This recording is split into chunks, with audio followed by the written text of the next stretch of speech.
बसंत महला तीजा। एक तुके तेरा किया किरम जंत, देह तां जापी आदमंत। तेरा किया किरम जंत, देह तां जापी आदमंत। गुण आख विचारी मेरी माए, हर जप हर कै लगों पाए। रहाओ गुर प्रसाद लागे नाम स्वाद, काहे जन्म गवावो वैरवाद। गुर कृपा कीनी चूका अभिमान, सहज पाए पाया हर नाम। उत्तम ऊंचा शब्द काम, नानक वखाणै साच नाम। उत्तम ऊंचा शब्द काम, नानक वखाणै साच नाम। वाहिगुरु जी का खालसा, वाहिगुरु जी की फतेह। चवर छत्र तखत दे मालक सतगुरु जुगो जुग अटल, बाणी दे बोहित, ब्रह्म ज्ञान दे सागर, साहिब श्री गुरु ग्रंथ साहिब जी की पावन पवित्र हजूरी विच सुभाईमान परम सत्कार जो गुरु रूप खालसा साध संगत जीओ।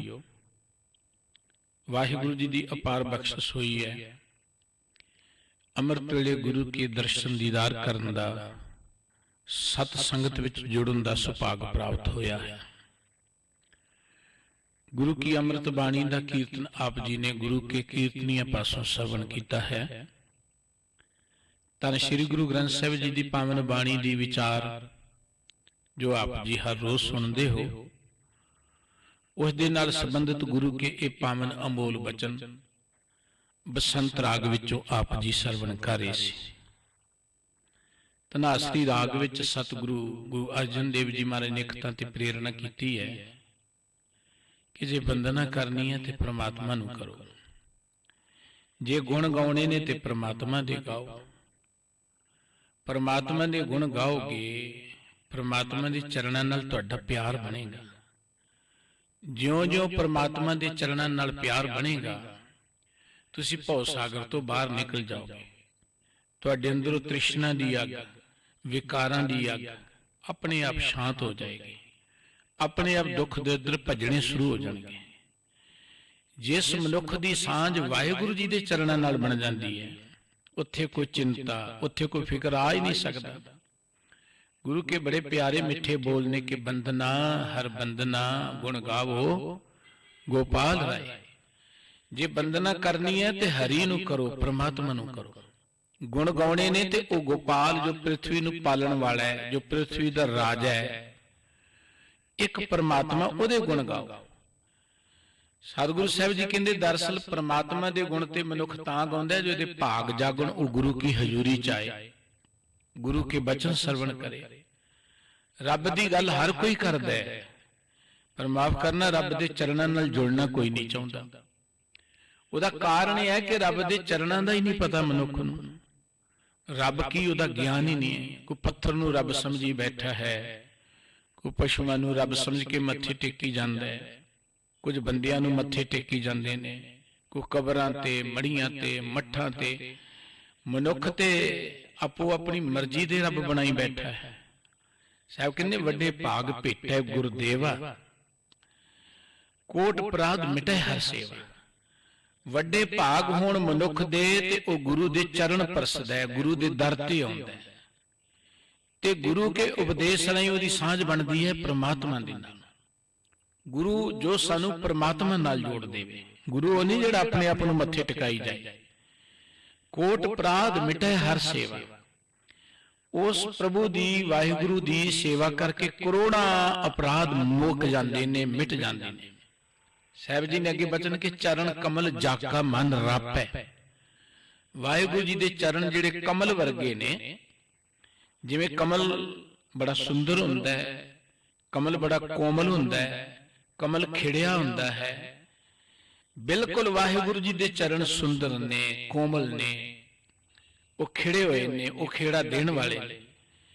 ਜਿਸ ਮਨੁੱਖ ਦਾ ਮਨ ਵਾਹਿਗੁਰੂ ਜੀ ਦੇ ਚਰਨ ਕਮਲਾਂ ਨਾਲ ਜੁੜ ਜਾਏ, ਲੀਨ ਹੋ ਜਾਏ, ਸੋ ਗਗਨ ਤਿਸ ਜਨ ਨਾ ਵਿਆਪੈ। ਉਸ ਮਨੁੱਖ ਦੀ ਜ਼ਿੰਦਗੀ ਅੰਦਰ ਚਿੰਤਾ ਤੇ ਵਿਆਪ ਹੀ ਨਹੀਂ ਸਕਦੀ।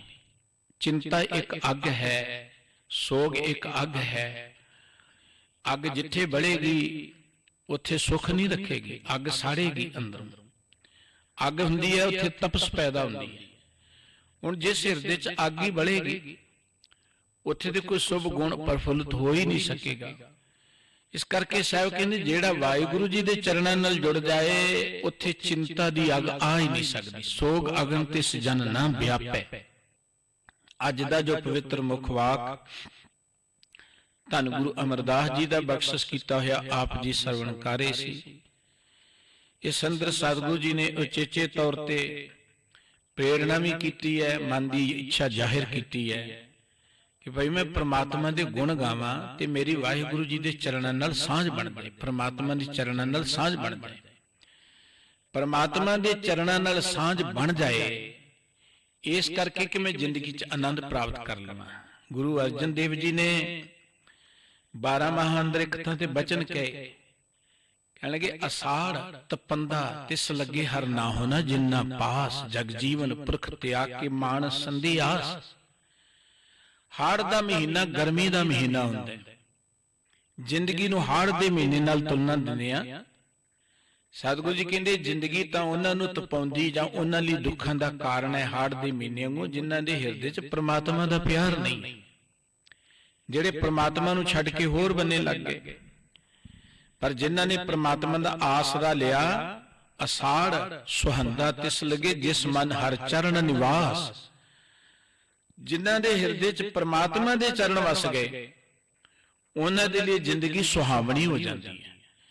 ਉਹਨਾਂ ਦੇ ਲਈ ਜ਼ਿੰਦਗੀ ਦਾ ਹਰ ਸਮਾਂ, ਹਰ ਮਹੀਨਾ, ਹਰ ਘੜੀ ਸੁਹਾਵਣੀ ਹੋ ਜਾਂਦੀ ਹੈ ਜਦੋਂ ਹਿਰਦੇ 'ਚ ਚਰਨ ਵਸ ਜਾਣ। ਚਰਨ ਠਾਕੁਰ ਕੇ ਹਿਰਦੇ ਸਮਾਣੇ, ਕਲ ਕਲੇਸ਼ ਸਭ ਪੈ ਦੂਰ ਪੈ ਆਣੇ। ਜਿਸ ਮਨੁੱਖ ਦੇ ਹਿਰਦੇ ਵਿੱਚ ਪ੍ਰਮਾਤਮਾ ਦੇ ਚਰਨ ਵਸ ਜਾਣ ਉੱਥੋਂ ਤੇ ਕਲ ਕਲੇਸ਼ ਆਪਣੇ ਆਪ ਭੱਜ ਜਾਂਦੇ ਨੇ। ਸ਼ਾਂਤ, ਸੁਖ, ਸਹਿਜ ਮਨ ਉਪਜੇ, ਮਿਟ ਗਏ ਸਗਲ ਕਲੇਸ਼ਾ ਜੀਓ। ਜਿਸ ਮਨੁੱਖ ਦੇ ਅੰਦਰ ਪ੍ਰਮਾਤਮਾ ਦੇ ਚਰਨ ਵਸ ਜਾਣ ਉੱਥੇ ਸ਼ਾਂਤੀ ਆ ਜਾਂਦੀ ਹੈ, ਉੱਥੇ ਸੁਖ ਆ ਜਾਂਦਾ ਹੈ, ਉੱਥੇ ਸਹਿਜ ਆ ਜਾਂਦਾ ਹੈ, ਉੱਥੇ ਸਭ ਕਲ ਕਲੇਸ਼ ਮੁੜ ਜਾਂਦੇ ਨੇ, ਹਰ ਤਰ੍ਹਾਂ ਦੀ ਚਿੰਤਾ ਮੁੱਕ ਜਾਂਦੀ ਹੈ। ਇਸ ਕਰਕੇ ਸਤਿਗੁਰੂ ਜੀ ਨੇ ਗੁਰਬਾਣੀ 'ਚ ਸਾਨੂੰ ਪ੍ਰੇਰਣਾ ਕੀਤੀ ਕਿ ਜੇ ਜੁੜਨਾ ਹੈ ਤੇ ਪ੍ਰਮਾਤਮਾ ਦੇ ਚਰਨਾਂ ਨਾਲ ਜੁੜੋ। ਉਸ ਪ੍ਰਮਾਤਮਾ ਦੇ ਚਰਨਾਂ ਨਾਲ ਜੁੜਨ ਦੀ ਵਿਉਂਤ ਵਿਧੀ ਕੀ ਹੈ, ਤਰੀਕਾ ਕੀ ਹੈ? ਸਤਿਗੁਰੂ ਜੀ ਅੱਜ ਦੇ ਮੁਖ ਵਾਕ ਰਾਹੀਂ ਜਿੱਥੇ ਸਾਨੂੰ ਦੱਸ ਰਹੇ ਨੇ ਉੱਥੇ ਵਾਹਿਗੁਰੂ ਜੀ ਦੇ ਚਰਨ ਕਮਲਾਂ ਨਾਲ ਜੁੜਨ ਦਾ ਜੋ ਸੁਖ ਹੈ, ਜੋ ਆਨੰਦ ਹੈ, ਉਸ ਦਾ ਗਿਆਨ ਵੀ ਸਾਨੂੰ ਬਖਸ਼ ਰਹੇ ਨੇ। ਆਓ ਆਪਾਂ ਮਿਲ ਕੇ ਗੁਰੂ ਕੇ ਇਹ ਅੰਮ੍ਰਿਤ ਬੋਲਾਂ ਦੀ ਵਿਚਾਰ ਸਾਂਝੀ ਕਰੀਏ।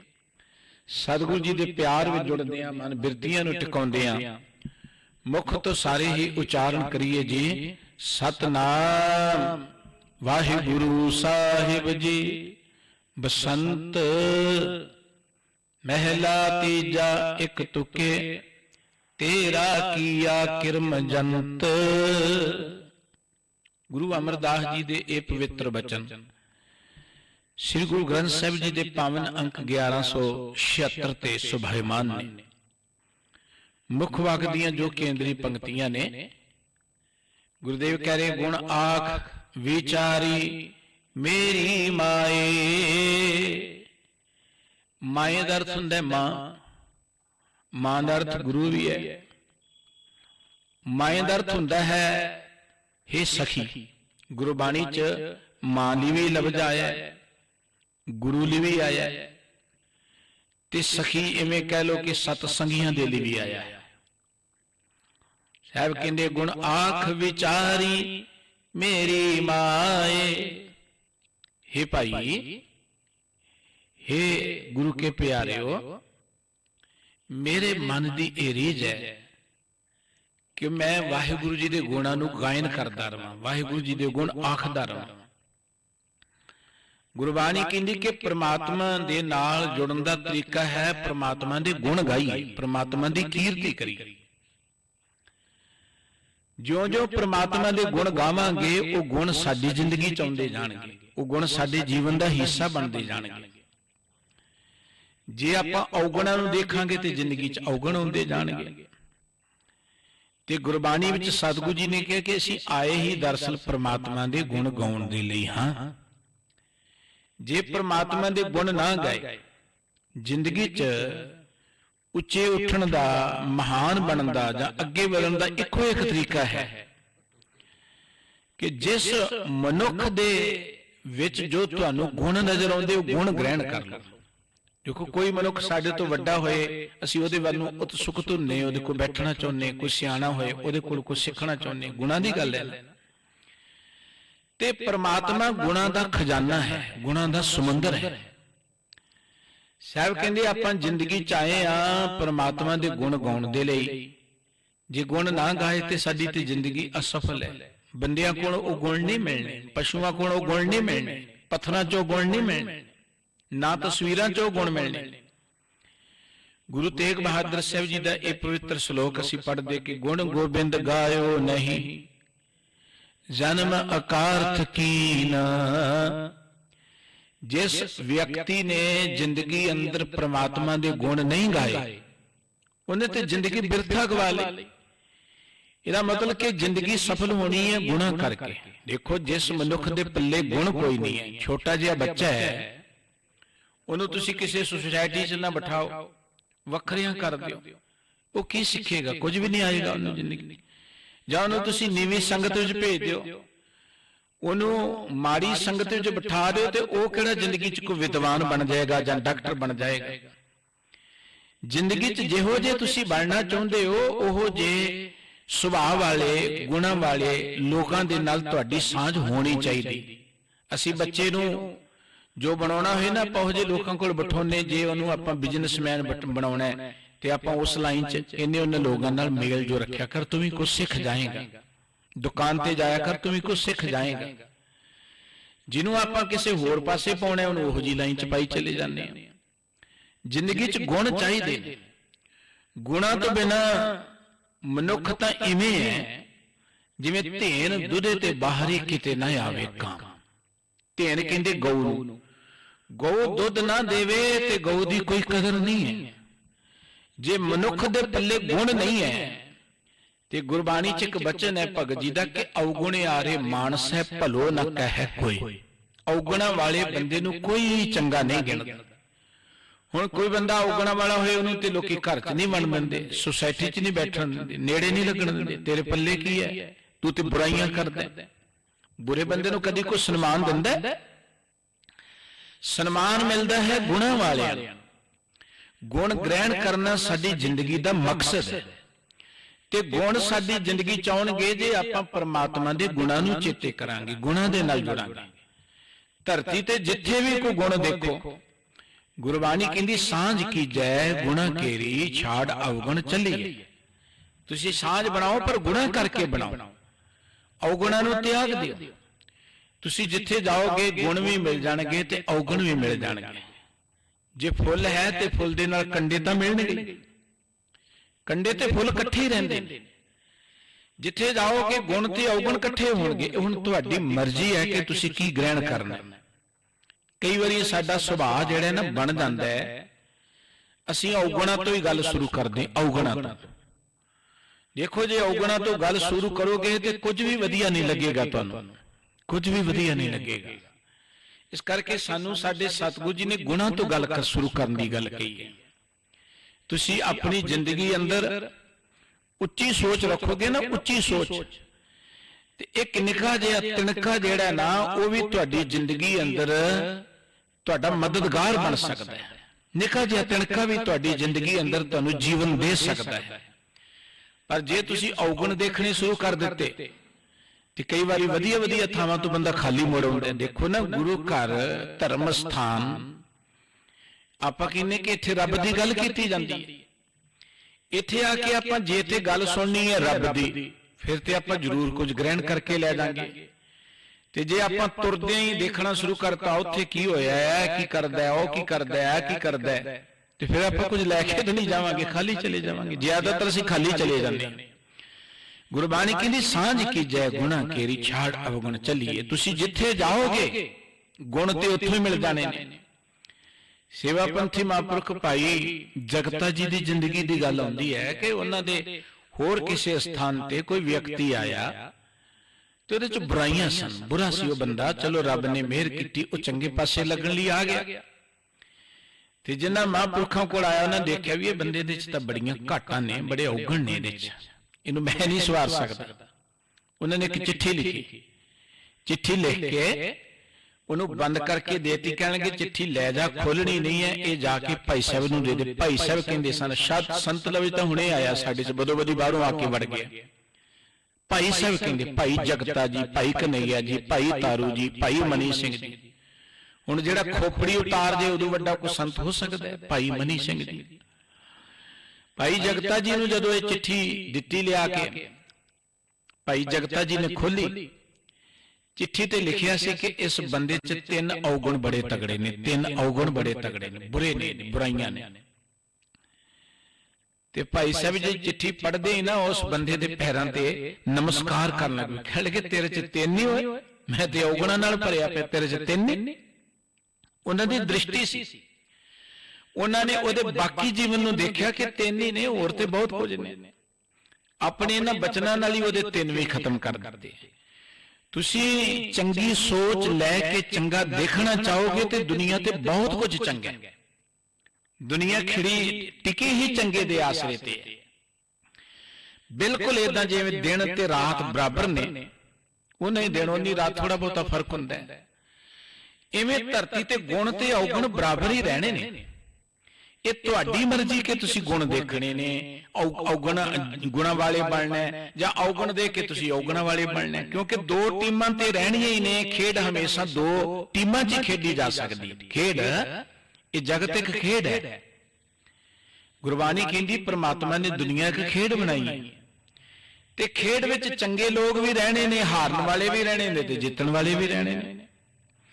ਇਸ ਕਰਕੇ ਇਹ ਤੁਹਾਡੀ ਹੁਣ ਮਰਜ਼ੀ ਹੈ ਕਿ ਤੁਸੀਂ ਚੰਗੀ ਟੀਮ ਵਿੱਚ ਸ਼ਾਮਲ ਹੋਣਾ ਹੈ ਜਾਂ ਮਾੜੀ ਟੀਮ ਵਿੱਚ ਸ਼ਾਮਲ ਹੋਣਾ ਹੈ। ਤੁਸੀਂ ਔਗਣ ਇਕੱਠੇ ਕਰਨੇ ਨੇ ਜਾਂ ਗੁਣ ਗ੍ਰਹਿਣ ਕਰਨੇ ਨੇ। ਤੁਸੀਂ ਜ਼ਿੰਦਗੀ ਦੀ ਬਾਜੀ ਜਿੱਤਣੀ ਹੈ ਜਾਂ ਜ਼ਿੰਦਗੀ ਦੀ ਬਾਜੀ ਹਾਰਨੀ ਹੈ। ਇਸ ਕਰਕੇ ਸਤਿਗੁਰੂ ਜੀ ਕਹਿੰਦੇ ਜਿੱਥੇ ਜਾਏ ਬਈਏ ਭਲਾ ਕੀਏ, ਝੋਲ ਅੰਮ੍ਰਿਤ ਪੀ ਜਾਏ। ਹਰ ਮਨੁੱਖ ਦੇ ਅੰਦਰ ਗੁਣ ਰੱਖੇ ਨੇ ਪ੍ਰਮਾਤਮਾ ਨੇ, ਗੁਣਾਂ ਤੋਂ ਬਿਨਾਂ ਕੋਈ ਨਹੀਂ ਹੈ। ਔਗਣ ਵੀ ਰੱਖੇ ਹੋਏ ਨੇ, ਪਰ ਸਤਿਗੁਰੂ ਜੀ ਕਹਿੰਦੇ ਆਪਾਂ ਗੁਣ ਗ੍ਰਹਿਣ ਕਰ ਲਈਏ, ਉੱਥੋਂ ਗੁਣ ਸਿੱਖ ਲਈਏ। ਸਮੁੱਚੀ ਮਾਨਵਤਾ 'ਚ ਜਿਹੜੇ ਗੁਣ ਨੇ ਇਹ ਪ੍ਰਮਾਤਮਾ ਦੇ ਗੁਣ ਨੇ। ਕਿਸੇ ਦੇ ਗੁਣ ਦੇਖ ਕੇ ਉਹਨਾਂ ਦੀ ਤਾਰੀਫ ਕਰਨੀ ਇਹ ਪ੍ਰਮਾਤਮਾ ਦੀ ਤਾਰੀਫ ਹੈ। ਇਸ ਕਰਕੇ ਸਤਿਗੁਰੂ ਸਾਹਿਬ ਜੀ ਕਹਿੰਦੇ ਨੇ ਕਿ ਆਪਾਂ ਅਰਦਾਸ ਕਰੀਏ, ਗੁਣ ਆਖ ਵਿਚਾਰੀ ਮੇਰੀ ਮਾਏ। हे ਭਾਈ, हे ਮੇਰੀ ਮਾਂ, ਵਾਹਿਗੁਰੂ ਮੇਰੇ ਤੇ ਬਖਸ਼ਿਸ਼ ਕਰੇ, ਮੈਂ ਵਾਹਿਗੁਰੂ ਜੀ ਦੇ ਗੁਣਾਂ ਨੂੰ ਆਖੀ ਜਾਵਾਂ, ਗੁਣਾਂ ਨੂੰ ਗਾਇਨ ਕਰੀ ਜਾਵਾਂ, ਫਿਰ ਉਹਨਾਂ ਗੁਣਾਂ ਦੀ ਵਿਚਾਰ ਕਰਾਂ, ਉਹਨਾਂ ਗੁਣਾਂ ਨੂੰ ਆਪਣੀ ਜੀਵਨ ਅੰਦਰ ਧਾਰ ਕਰ ਲਵਾਂ। ਸਤਿਗੁਰੂ ਜੀ ਨੇ ਗੌੜੀ ਰਾਗ 'ਚ ਇੱਕ ਬਚਨ ਕਿਹਾ, ਸਾਧੋ ਗੋਬਿੰਦ ਕੇ ਗੁਣ ਗਾਵੋ, ਮਾਨਸ ਜਨਮ ਅਮੋਲਕ ਪਾਇਆ, ਬਿਰਥਾ ਕਾਹੇ ਗਵਾਵੋ। ਗੋਬਿੰਦ ਦੇ ਗੁਣ ਗਾਓ। ਇਹ ਮਨੁੱਖਾ ਜ਼ਿੰਦਗੀ ਅਮੋਲਕ ਮਿਲੀ, ਐਵੇਂ ਬਿਰਥਾ ਕਾਹਨੂੰ ਗਵਾਈ ਜਾਂਦੇ ਹੋ।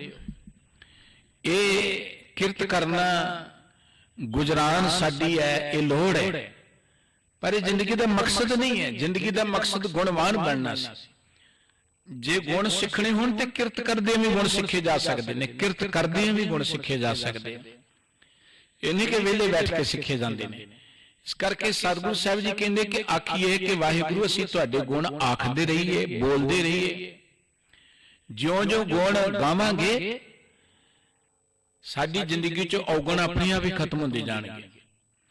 ਜਿਉਂ-ਜਿਉਂ ਸੂਰਜ ਚੜ੍ਹਦਾ ਹਨੇਰਾ ਪੇ ਭੱਜ ਜਾਂਦਾ। ਹਨੇਰੇ ਨੂੰ ਧੱਕਿਆ ਨਹੀਂ ਹਨੇਰਾ ਜਾਂਦਾ, ਹਨੇਰੇ ਨੂੰ ਨਫ਼ਰਤ ਕੀਤਿਆਂ ਹਨੇਰਾ ਨਹੀਂ ਮਿਟਦਾ। ਹਨੇਰੇ ਨੂੰ ਮਿਟਾਉਣ ਦਾ ਤਰੀਕਾ ਹੈ ਕਿ ਸੂਰਜ ਚੜ੍ਹਦੇ ਚਾਨਣ ਹੋ ਜੇ, ਹਨੇਰਾ ਲੱਭਦਾ ਹੀ ਨਹੀਂ ਹੈ। ਔਗਣਾਂ ਤੋਂ ਬਚਣ ਦਾ ਤਰੀਕਾ, ਔਗਣਾਂ ਤੋਂ ਮੁਕਤੀ ਪ੍ਰਾਪਤ ਕਰਨ ਦਾ ਤਰੀਕਾ, ਜਿੰਨੇ ਔਗਣ ਨੇ ਉਹ ਸਾਡੀ ਜ਼ਿੰਦਗੀ 'ਚ ਜੰਜੀਰਾਂ ਨੇ, ਬੰਧਨ ਨੇ। ਗੁਰਬਾਣੀ ਕਹਿੰਦੀ ਨਾਨਕ ਔਗਣ ਜੇਤੜੇ ਤੇਤੇ ਗਲੀ ਜੰਜੀਰ। ਇਹ ਜੰਜੀਰਾਂ ਨੇ ਸਾਡੇ ਲਈ ਔਗਣ। ਇਹਨਾਂ ਔਗਣਾਂ ਤੋਂ ਬਚਣ ਦਾ ਇੱਕੋ ਇੱਕ ਤਰੀਕਾ ਹੈ, ਆਪਾਂ ਗੁਣ ਗਾਈ ਜਾਈਏ। ਗੁਣ ਗਾਉਂਦਿਆਂ ਗਾਉਂਦਿਆਂ ਸਾਡੇ ਅੰਦਰੋਂ ਔਗਣਾਂ ਦੀ ਮੈਲ ਮਿਟ ਜਾਏਗੀ। ਗੁਣ ਗਾਵਤ ਤੇਰੀ ਉਤਰ ਸਮਹਿ, ਮਿਨ ਸਜਾਏ ਹਉਮੈ ਬਿਖ ਭੈ। ਅੰਦਰੋਂ ਹੰਕਾਰ ਮਿਟ ਜਾਏਗਾ, ਅੰਦਰੋਂ ਔਗਣ ਮਿਟ ਜਾਣਗੇ। ਇਸ ਕਰਕੇ ਸਾਹਿਬ ਕਹਿੰਦੇ ਗੁਣ ਆਖ ਵਿਚਾਰੀ ਮੇਰੀ ਮਾਂ। ਹੈ ਭਾਈ, ਹੈ ਮੇਰੀ ਮਾਂ, ਮੈਂ ਅਰਦਾਸ ਕਰਦਾ ਕਿ ਮੈਂ ਵਾਹਿਗੁਰੂ ਜੀ ਦੇ ਗੁਣ ਆਖਦਾ ਰਵਾਂ, ਗੁਣ ਗਾਉਂਦਾ ਰਵਾਂ, ਤੇ ਉਹਨਾਂ ਗੁਣਾਂ ਨੂੰ ਫਿਰ ਵਿਚਾਰਾਂ, ਆਪਣੀ ਜ਼ਿੰਦਗੀ ਅੰਦਰ ਗ੍ਰਹਿਣ ਕਰਾਂ। ਹਰ ਜਪ ਹਰ ਕੇ ਲਗੋਂ ਪਾਏ। ਤੇ ਗੁਣ ਗਾਉਂਦਿਆਂ ਵਾਹਿਗੁਰੂ ਜੀ ਨੂੰ ਜਪਦਿਆਂ ਮੈਂ ਵਾਹਿਗੁਰੂ ਜੀ ਦੇ ਪੈਰਾਂ ਨਾਲ ਜੁੜ ਜਾਵਾਂ, ਚਰਨਾਂ ਨਾਲ ਜੁੜ ਜਾਵਾਂ। ਵਾਹਿਗੁਰੂ ਜੀ ਦੇ ਚਰਨ ਮੇਰੇ ਹਿਰਦੇ 'ਚ ਵਸ ਜਾਣ। ਵਾਹਿਗੁਰੂ ਜੀ ਦੇ ਚਰਨਾਂ ਦੀ ਗੱਲ ਗੁਰਬਾਣੀ 'ਚ ਬੇਅੰਤ ਥਾਵਾਂ ਤੇ ਕੀਤੀ। ਹਰ ਚਰਨ ਕਮਲ ਮਕਰੰਦ ਲੋਭਿਤ ਮਨੋ ਆਨੰਦ ਨੋ ਮੋਹਿ ਆਈ ਪਿਆਸਾ। ਵਾਹਿਗੁਰੂ ਜੀ ਦੇ ਚਰਨ ਕਮਲ ਵਰਗੇ ਨੇ। ਤੇ ਸਾਹਿਬ ਜੀ ਕਹਿੰਦੇ ਭਵਰ ਤੁਮਾਰਾ ਇਹ ਮਨ ਹੋਵੋ ਹਰ ਚਰਨਾ ਹੋ ਕੌਲਾ। ਵਾਹਿਗੁਰੂ ਜੀ ਦੇ ਚਰਨ ਕਮਲ ਵਰਗੇ ਤੇ ਸਾਡਾ ਮਨ ਭੌਰਾ ਬਣ ਜਾਏ ਵਾਹਿਗੁਰੂ ਜੀ ਦੇ ਚਰਨਾਂ ਨਾਲ। ਬੋਹਿਥੜਾ ਹਰ ਚਰਨ। ਵਾਹਿਗੁਰੂ ਜੀ ਦੇ ਚਰਨ ਜਹਾਜ਼ ਵਰਗੇ ਨੇ, ਇਹਨਾਂ ਤੇ ਬੈਠ ਕੇ ਅਸੀਂ ਭਉ ਸਾਗਰ ਨੂੰ ਪਾਰ ਉਤਰ ਸਕਦੇ। ਬੋਹਿਥੜਾ ਦਾ ਅਰਥ ਹੈ ਜਹਾਜ਼। ਵਾਹਿਗੁਰੂ ਜੀ ਦੇ ਚਰਨ ਮਿੱਠੇ ਨੇ। ਗੁਰਬਾਣੀ ਵਿੱਚ ਸਤਿਗੁਰੂ ਜੀ ਨੇ ਵਾਰ-ਵਾਰ ਸਾਨੂੰ ਪ੍ਰੇਰਣਾ ਕੀਤੀ ਹੈ, ਹਿਰਦੇ ਹਰ ਕੇ ਚਰਨ ਤੇ ਆਓ। ਆਪਣੇ ਹਿਰਦੇ 'ਚ ਵਾਹਿਗੁਰੂ ਜੀ ਦੇ ਚਰਨਾਂ ਨੂੰ ਚੇਤੇ ਕਰਿਆ ਕਰੋ। ਜੁੜਨਾ ਤੇ ਵਾਹਿਗੁਰੂ ਜੀ ਦੇ ਚਰਨਾਂ ਨਾਲ ਜੁੜੋ, ਬੰਦਨਾ ਕਰਨੀ ਤੇ ਵਾਹਿਗੁਰੂ ਜੀ ਦੇ ਚਰਨਾਂ ਤੇ ਕਰੋ। ਜਦੋਂ ਵਾਹਿਗੁਰੂ ਜੀ ਦੇ ਚਰਨਾਂ ਨਾਲ ਸਾਂਝ ਪਾਵਾਂਗੇ, ਫਿਰ ਅਸਾੜ ਸੁਹੰਦਾ ਤਿਸ ਲੱਗੇ ਜਿਸ ਮਨ ਹਰ ਚਰਨ ਨਿਵਾਸ। ਜਿਸ ਮਨੁੱਖ ਦੇ ਹਿਰਦੇ 'ਚ ਵਾਹਿਗੁਰੂ ਜੀ ਦੇ ਚਰਨ ਵਸ ਗਏ, ਉਹਦੇ ਲਈ ਤੇ ਸਾਰੀ ਜ਼ਿੰਦਗੀ ਸੁਹਾਵਣੀ ਹੋ ਜਾਏਗੀ। ਵਾਹਿਗੁਰੂ ਜੀ ਦੇ ਚਰਨਾਂ ਦਾ ਅਰਥ ਹੈ ਵਾਹਿਗੁਰੂ ਜੀ ਦੇ ਗੁਣ, ਵਾਹਿਗੁਰੂ ਜੀ ਦਾ ਕਿਰਦਾਰ, ਵਾਹਿਗੁਰੂ ਜੀ ਦੀ ਸ਼ਖਸੀਅਤ, ਵਾਹਿਗੁਰੂ ਜੀ ਦਾ ਸੁਭਾਅ। ਜਿਸ ਮਨੁੱਖ ਦੇ ਅੰਦਰ ਵਾਹਿਗੁਰੂ ਜੀ ਦਾ ਸੁਭਾਅ ਵਸ ਗਿਆ, ਹਰਗੁਰੂ ਜੀ ਕਹਿੰਦੇ ਨੇ ਉਹ ਤੇ ਜ਼ਿੰਦਗੀ ਦੇ ਅੰਦਰ ਆਨੰਦਿਤ ਹੋ ਜਾਏਗਾ। ਕੋਈ ਦੁੱਖ ਦਲਿੱਦਰ ਕਲ ਕਲੇਸ਼ ਉਹਦੇ ਨੇੜੇ ਨਹੀਂ ਆਏਗਾ। ਇਸ ਕਰਕੇ ਮੈਂ ਵਾਹਿਗੁਰੂ ਜੀ ਦੇ ਗੁਣਾਂ ਨੂੰ ਵਿਚਾਰਦਾ ਰਵਾਂ। ਵਾਹਿਗੁਰੂ ਜੀ ਦੇ ਗੁਣ ਮੇਰੇ ਹਿਰਦੇ 'ਚ ਵਸ ਜਾਣ। ਵਾਹਿਗੁਰੂ ਜੀ ਦੇ ਚਰਨਾਂ ਨਾਲ ਮੇਰੀ ਸਾਂਝ ਬਣ ਜਾਏ। ਰਮ ਤੋਂ ਬਚਨ ਕੇ ਤੇਰਾ ਕੀਆ ਕਿਰਮ ਜੰਤ। ਵਾਹਿਗੁਰੂ ਜੀਓ, ਮੈਂ ਤੁਹਾਡਾ ਹੀ ਪੈਦਾ ਕੀਤਾ ਇੱਕ ਨਿਮਾਣਾ ਜਿਹਾ ਜੀਵ ਹਾਂ। ਕਿਰਮ ਦਾ ਅਰਥ ਹੁੰਦਾ ਕੀੜਾ, ਛੋਟਾ ਜਿਹਾ ਕੀੜਾ। ਨਿੱਕੇ ਨਿੱਕੇ ਕੀੜਿਆਂ ਨੂੰ ਕਿਰਮ ਕਹਿੰਦੇ ਨੇ। ਮੈਂ ਬੜਾ ਤੁੱਛ ਜਿਹਾ, ਨਿਮਾਣਾ ਜਿਹਾ, ਕਿਰਮ ਵਰਗਾ ਤੁਹਾਡਾ ਇੱਕ ਸਾਜਿਆ ਹੋਇਆ, ਬਣਾਇਆ ਹੋਇਆ ਜੀਵ ਹਾਂ। ਦੇਹ ਤਾਂ ਜਾਪੀ ਆਦ ਅੰਤ। ਜੇ ਤੁਸੀਂ ਮੇਰੇ ਤੇ ਬਖਸ਼ਿਸ਼ ਕਰੋਗੇ ਨਾ, ਤਾਂ ਹੀ ਮੈਂ ਤੁਹਾਡਾ ਨਾਮ ਜਪ ਸਕਦਾ। ਆਦ ਮੰਤ, ਆਦ ਮੈਣਾ ਜਿਹੜਾ ਸਾਰੀ ਸ੍ਰਿਸ਼ਟੀ ਦਾ ਮੁੱਢ ਹੈ। ਆਦ ਸੱਚ, ਜੁਗਾਦ ਸੱਚ। ਸਮੁੱਚੀ ਮਾਨਵਤਾ ਦਾ ਜੋ ਮੁੱਢ ਹੈ, ਉਹ ਜਿਹੜਾ ਮੰਤਰ ਹੈ, ਮੈਂ ਤਾਂ ਜਪ ਸਕਦਾ ਹਾਂ ਜੇ ਤੁਸੀਂ ਮੇਰੇ ਤੇ ਬਖਸ਼ਿਸ਼ ਕਰੋ। ਮੈਂ ਆਪਣੇ ਯਤਨ ਨਾਲ ਨਹੀਂ ਜਪ ਸਕਦਾ। ਜਦੋਂ ਮੈਂ ਕਹਾਂਗਾ ਕਿ ਮੈਂ ਜਪਦਾ ਹਾਂ, ਮੈਂ ਪਾਠ ਕਰਦਾ ਹਾਂ, ਮੈਂ ਬੜਾ ਸਿਆਣਾ ਹਾਂ, ਉਹ ਤੇ ਫਿਰ ਹੰਕਾਰ ਹੋ ਗਿਆ ਨਾ। ਉਸ ਹੰਕਾਰ ਕਰਕੇ ਤੇ ਅਸੀਂ ਰੱਬ ਤੋਂ ਦੂਰ ਬੈਠੇ ਹਾਂ। ਅਸੀਂ ਆਪਣੇ ਯਤਨ ਨਾਲ ਕੁਝ ਨਹੀਂ ਕਰ ਸਕਦੇ। ਕੀਤਾ ਕਰਨਾ ਸਰਬ ਰਜਾਈ ਕਿਛ ਕੀਚਾ, ਕੀਚੇ ਜੇ ਕਰ ਸਕੀਏ, ਆਪਣਾ ਕੀਤਾ ਕਿਛੁ ਨਾ ਹੋਵੇ। ਗੁਰਬਾਣੀ ਕਹਿੰਦੀ ਸਾਡਾ ਕੀਤਾ ਕੁਝ ਨਹੀਂ ਹੁੰਦਾ, ਤੇ ਵਾਹਿਗੁਰੂ ਜੀ ਬਖਸ਼ਿਸ਼ ਕਰੇ ਜਿਹਦੇ ਤੇ ਮਿਹਰ ਕਰਦਾ। ਇਹ ਬਲ ਵਾਹਿਗੁਰੂ ਜੀ ਦਾ ਦਿੱਤਾ ਹੈ, ਸਰੀਰ ਵਾਹਿਗੁਰੂ ਜੀ ਦਾ ਦਿੱਤਾ ਹੈ, ਮੱਤ ਵੀ ਵਾਹਿਗੁਰੂ ਜੀ ਨੇ ਦੇਣੀ ਹੈ। ਦੇਖੋ ਸਰੀਰ ਵਾਹਿਗੁਰੂ ਦਾ, ਸਭ ਕੁਝ ਵਾਹਿਗੁਰੂ ਦਾ, ਪਰ ਜਦੋਂ ਮੱਤ ਦੀ ਗੱਲ ਕਹਿੰਦੀ ਅਸੀਂ ਬੜੇ ਸਿਆਣੇ ਆ, ਸਾਨੂੰ ਕੋਈ ਲੋੜ ਨਹੀਂ ਹੈ ਕਿਸੇ ਦੀ ਪ੍ਰੇਰਣਾ ਦੀ, ਸਾਨੂੰ ਕੋਈ ਲੋੜ ਨਹੀਂ ਹੈ ਕੁਝ ਸੁਣਨ ਦੀ, ਉਦੋਂ ਬੰਦਾ ਸਿਆਣਾ ਬਣ ਜਾਂਦਾ। ਮਾੜੀਆਂ ਗੱਲਾਂ ਦੀ ਪ੍ਰੇਰਣਾ ਲੈ ਲੈਂਦਾ। ਸੁਭਾਅ ਹੈ ਇੱਕ ਮਨੁੱਖ ਦੇ ਮਨ ਦਾ ਕਿ ਔਗਣ ਬੜੇ ਚੰਗੇ ਲੱਗਦੇ ਨੇ, ਔਗਣਾਂ ਵੱਲ ਕੋਈ ਨਾਮ ਹੀ ਪ੍ਰੇਰੇ ਉਧਰ ਬੜੀ ਜਲਦੀ ਜਾਂਦਾ। ਉਹਦਾ ਕਾਰਨ ਹੈ ਕਿ ਜਿਵੇਂ ਪਹਾੜ ਤੇ ਚੜ੍ਹਨਾ ਔਖਾ ਹੈ, ਨੀਵੇਂ ਬੰਨੇ ਜਾਣਾ ਸੌਖਾ ਹੈ। पहाड़ ते चढ़ना होए जोर लगता है, तुसी भावें पैदल होए, भावें साइकिल ते होए, भावें गड्डी कार ते, वो जोर लगता है पहाड़ ते चढ़न दे लई, ते उतरन दे लई ते कोई जोर नहीं लगता। तुसी जिंदगी च जदों भी कोई महान चीज लैनी है, कोई वधिया चीज लैनी है, ਉਹਦੇ ਲਈ ਜ਼ੋਰ ਲੱਗੇਗਾ, ਉਹਦੇ ਲਈ ਤਾਕਤ ਲੱਗੇਗੀ, ਉਹਦੇ ਲਈ ਸਮਾਂ ਲੱਗੇਗਾ, ਉਹਦੇ ਲਈ ਯਤਨ ਕਰਨਾ ਪਏਗਾ। ਜਿਹੜੀ ਚੀਜ਼ ਬੜੀ ਮਿਹਨਤ ਦੇ ਨਾਲ ਅਜੇ ਮਿਲ ਨਹੀਂ ਰਹੀ, ਸਮਝੋ ਮਹਾਨ ਹੈ, ਉਹਦੇ ਲਈ ਤੁਹਾਨੂੰ ਮਹਾਨ ਹੀ ਯਤਨ ਕਰਨਾ ਪਏਗਾ। ਇਸ ਕਰਕੇ ਸਤਿਗੁਰੂ ਸਾਹਿਬ ਜੀ ਕਹਿੰਦੇ ਨੇ, हे ਵਾਹਿਗੁਰੂ ਜੀ, ਮੈਂ ਤੇ ਕਿਰਮ ਨਿੱਕਾ ਜਿਹਾ ਮਾਮੂਲੀ ਜਿਹਾ ਹਾਂ, ਜੇ ਤੁਸੀਂ ਬਖਸ਼ਿਸ਼ ਕਰੋਗੇ ਤਾਂ ਮੇਰੇ 'ਚ ਕੋਈ ਬਲ ਨਹੀਂ ਹੈ, ਮੇਰੇ 'ਚ ਕੋਈ ਤਾਕਤ ਨਹੀਂ ਹੈ। ਇਹ ਸਰੀਰ ਵੀ ਤੁਹਾਡਾ ਦਿੱਤਾ ਹੋਇਆ, ਜਿਸ ਕਾ ਤਨ ਮਨ ਧਨ ਸਭ ਤਿਸ ਕਾ। ਇਹ ਤਨ ਮਨ ਸਨ ਧਨ ਸਭ ਕੁਝ ਵਾਹਿਗੁਰੂ ਜੀ ਦਾ ਦਿੱਤਾ ਹੈ, ਤੇ ਜੇ ਉਹ ਸਾਡੇ ਤੇ ਬਖਸ਼ਿਸ਼ ਕਰੇ ਨਾ, ਤਾਂ ਹੀ ਅਸੀਂ ਉਹਦੇ ਉਸ ਮੰਤਰ ਨੂੰ ਜਪ ਸਕਦੇ ਹਾਂ, ਜਿਹੜਾ ਸਮੁੱਚੀ ਮਾਨਵਤਾ ਦਾ ਮੂਲ ਹੈ। ਸਮੁੱਚੀ ਮਾਨਵਤਾ ਦਾ ਜੀ ਅਰਮਤਾ ਜਿਹਦੇ ਤੋਂ ਹੁੰਦੀ ਹੈ, ਆਦ ਹੈ ਜੋ ਸਾਰਿਆਂ ਦਾ। ਗੁਰਬਾਣੀ ਵਿੱਚ ਸਤਿਗੁਰੂ ਜੀ ਨੇ ਸਾਨੂੰ ਵਾਰ-ਵਾਰ ਆਪਣੇ ਮਨ ਦੀ ਤਾਕਤ ਨੂੰ, ਮਨ ਦੇ ਬਲ ਨੂੰ ਤਿਆਗਣ ਦੀ ਗੱਲ ਕਹੀ ਹੈ। ਸਤਿਗੁਰੂ ਜੀ ਕਹਿੰਦੇ, ਆਪ ਗਵਾਈਏ ਤਾਂ ਸੋ ਪਾਈਏ। ਆਪਣੇ ਯਤਨ ਨਾਲ ਕੁਝ ਨਹੀਂ ਹੋ ਸਕਦਾ। ਜਦੋਂ ਕੋਈ ਬੰਦਾ ਕਹੇ ਨਾ ਕਿ ਮੈਂ ਕਰ ਸਕਦਾ ਹਾਂ, ਸਤਿਗੁਰੂ ਜੀ ਕਹਿੰਦੇ ਦਰਅਸਲ ਉਹ ਅਗਿਆਨੀ ਹੈ, ਮਨੁੱਖ ਕੁਝ ਨਹੀਂ ਕਰ ਸਕਦਾ। ਆਖਣ ਜੋਰ ਚੁੱਪੇ ਨਾ ਜੋਰ, ਜੋਰ ਨਾ ਮੰਗਣ ਦੇਣ ਨਾ ਜੋਰ, ਜੋਰ ਨਾ ਜੀਵਨ ਮਰਨ ਨਾ ਜੋਰ, ਜੋਰ ਨਾ ਰਾਜ ਮਾਲ ਮਨ ਸ਼ੋਰ, ਜੋਰ ਨਾ ਸੁਰਤੀ ਗਿਆਨ ਵਿਚਾਰ, ਜੋਰ ਨਾ ਜੁਗਤੀ ਛੁਟੈ ਸੰਸਾਰ, ਜਿਸ ਹੱਥ ਜੋਰ ਕਰ ਵੇਖੇ ਸੋਏ, ਨਾਨਕ ਉਤਮ ਨੀਚ ਨਾ ਕੋਈ। ਆਪਣੇ ਯਤਨ ਨਾਲ ਕੋਈ ਉੱਚਾ ਨਹੀਂ ਹੈ, ਆਪਣੇ ਯਤਨ ਨਾਲ ਕੋਈ ਨੀਵਾਂ ਨਹੀਂ। ਇਹ ਮਨੁੱਖ ਨੂੰ ਬਹੁਤ ਵੱਡਾ ਭਰਮ ਹੁੰਦਾ ਕਿ ਮੇਰੇ ਕੋਲ ਤਾਕਤ ਹੈ, ਮੈਂ ਕਰ ਲਾਂਗਾ। ਇਹ ਤਾਕਤ ਵੀ ਤੇ ਵਾਹਿਗੁਰੂ ਜੀ ਦੀ ਦਿੱਤੀ ਹੈ, ਉਹ ਵਾਪਸ ਲੈ ਲੇ ਤੇ ਕੀ ਕਰ ਲਾਂਗੇ ਆਪਾਂ। ਜੇ ਅਸੀਂ ਤਾਕਤ ਨਾਲ ਕੁਝ ਕਰ ਰਹੇ ਹਾਂ ਤੇ ਇਹ ਵਾਹਿਗੁਰੂ ਜੀ ਦਾ ਸਾਨੂੰ ਸ਼ੁਕਰਾਨਾ ਕਰਨਾ ਚਾਹੀਦਾ। ਤਾਕਤ ਵਾਹਿਗੁਰੂ ਜੀ ਦੀ ਬਖਸ਼ੀ, ਅਸੀਂ ਕੁਝ ਨਹੀਂ ਕਰ ਰਹੇ। ਸਰੀਰ ਉਹਨੇ ਬਣਾਇਆ, ਤੰਦਰੁਸਤੀ ਉਹਨੇ ਦਿੱਤੀ ਹੈ, ਬੋਲਣ ਦੀ ਸਮਰੱਥਾ ਉਹਨੇ ਦਿੱਤੀ, ਸੁਣਨ ਦੀ ਸਮਰੱਥਾ ਉਹਨੇ ਦਿੱਤੀ, ਸਾਡਾ ਕੀ ਹੈ ਇਹਦੇ ਵਿੱਚ। ਇਸ ਕਰਕੇ ਸਾਹਿਬ ਜੀ ਕਹਿੰਦੇ ਨੇ ਕਿ ਵਾਹਿਗੁਰੂ ਜੀ, ਜੇ ਤੁਸੀਂ ਬਖਸ਼ਿਸ਼ ਕਰੋਗੇ ਤਾਂ ਮੈਂ ਤੁਹਾਡੇ ਇਸ ਆਦ ਮੰਤਰ ਨੂੰ ਜਪ ਸਕਦਾ, ਨਹੀਂ ਤੇ ਮੇਰੇ 'ਚ ਤਾਂ ਕੋਈ ਤਾਕਤ ਨਹੀਂ। ਮੈਂ ਤੇ ਤੁਹਾਡਾ ਬਣਾਇਆ ਹੋਇਆ, ਮੇਰੀ ਤੇ ਹਾਲਤ ਹੈ ਕਿ ਜਿਵੇਂ ਕਠਪੁਤਲੀ ਨਹੀਂ ਹੁੰਦੀ, ਕਠਪੁਤਲੀ, ਕਠਪੁਤਲੀ ਨੂੰ, ਕਠਪੁਤਲੀਆਂ ਨੂੰ ਨਚਾਉਣ ਵਾਲਾ ਜਿਵੇਂ ਮਰਜ਼ੀ ਨਚਾਈ ਜਾਏ। ਕਾਠ ਕੀ ਬੁਪਰੀ ਕਹਾਂ ਪੁਤਰੀ ਕਹਾਂ ਕਰੀ ਬਪਰੀ, ਖਿਲਾਵਨ ਹਾਰੋ ਜਾਣੇ।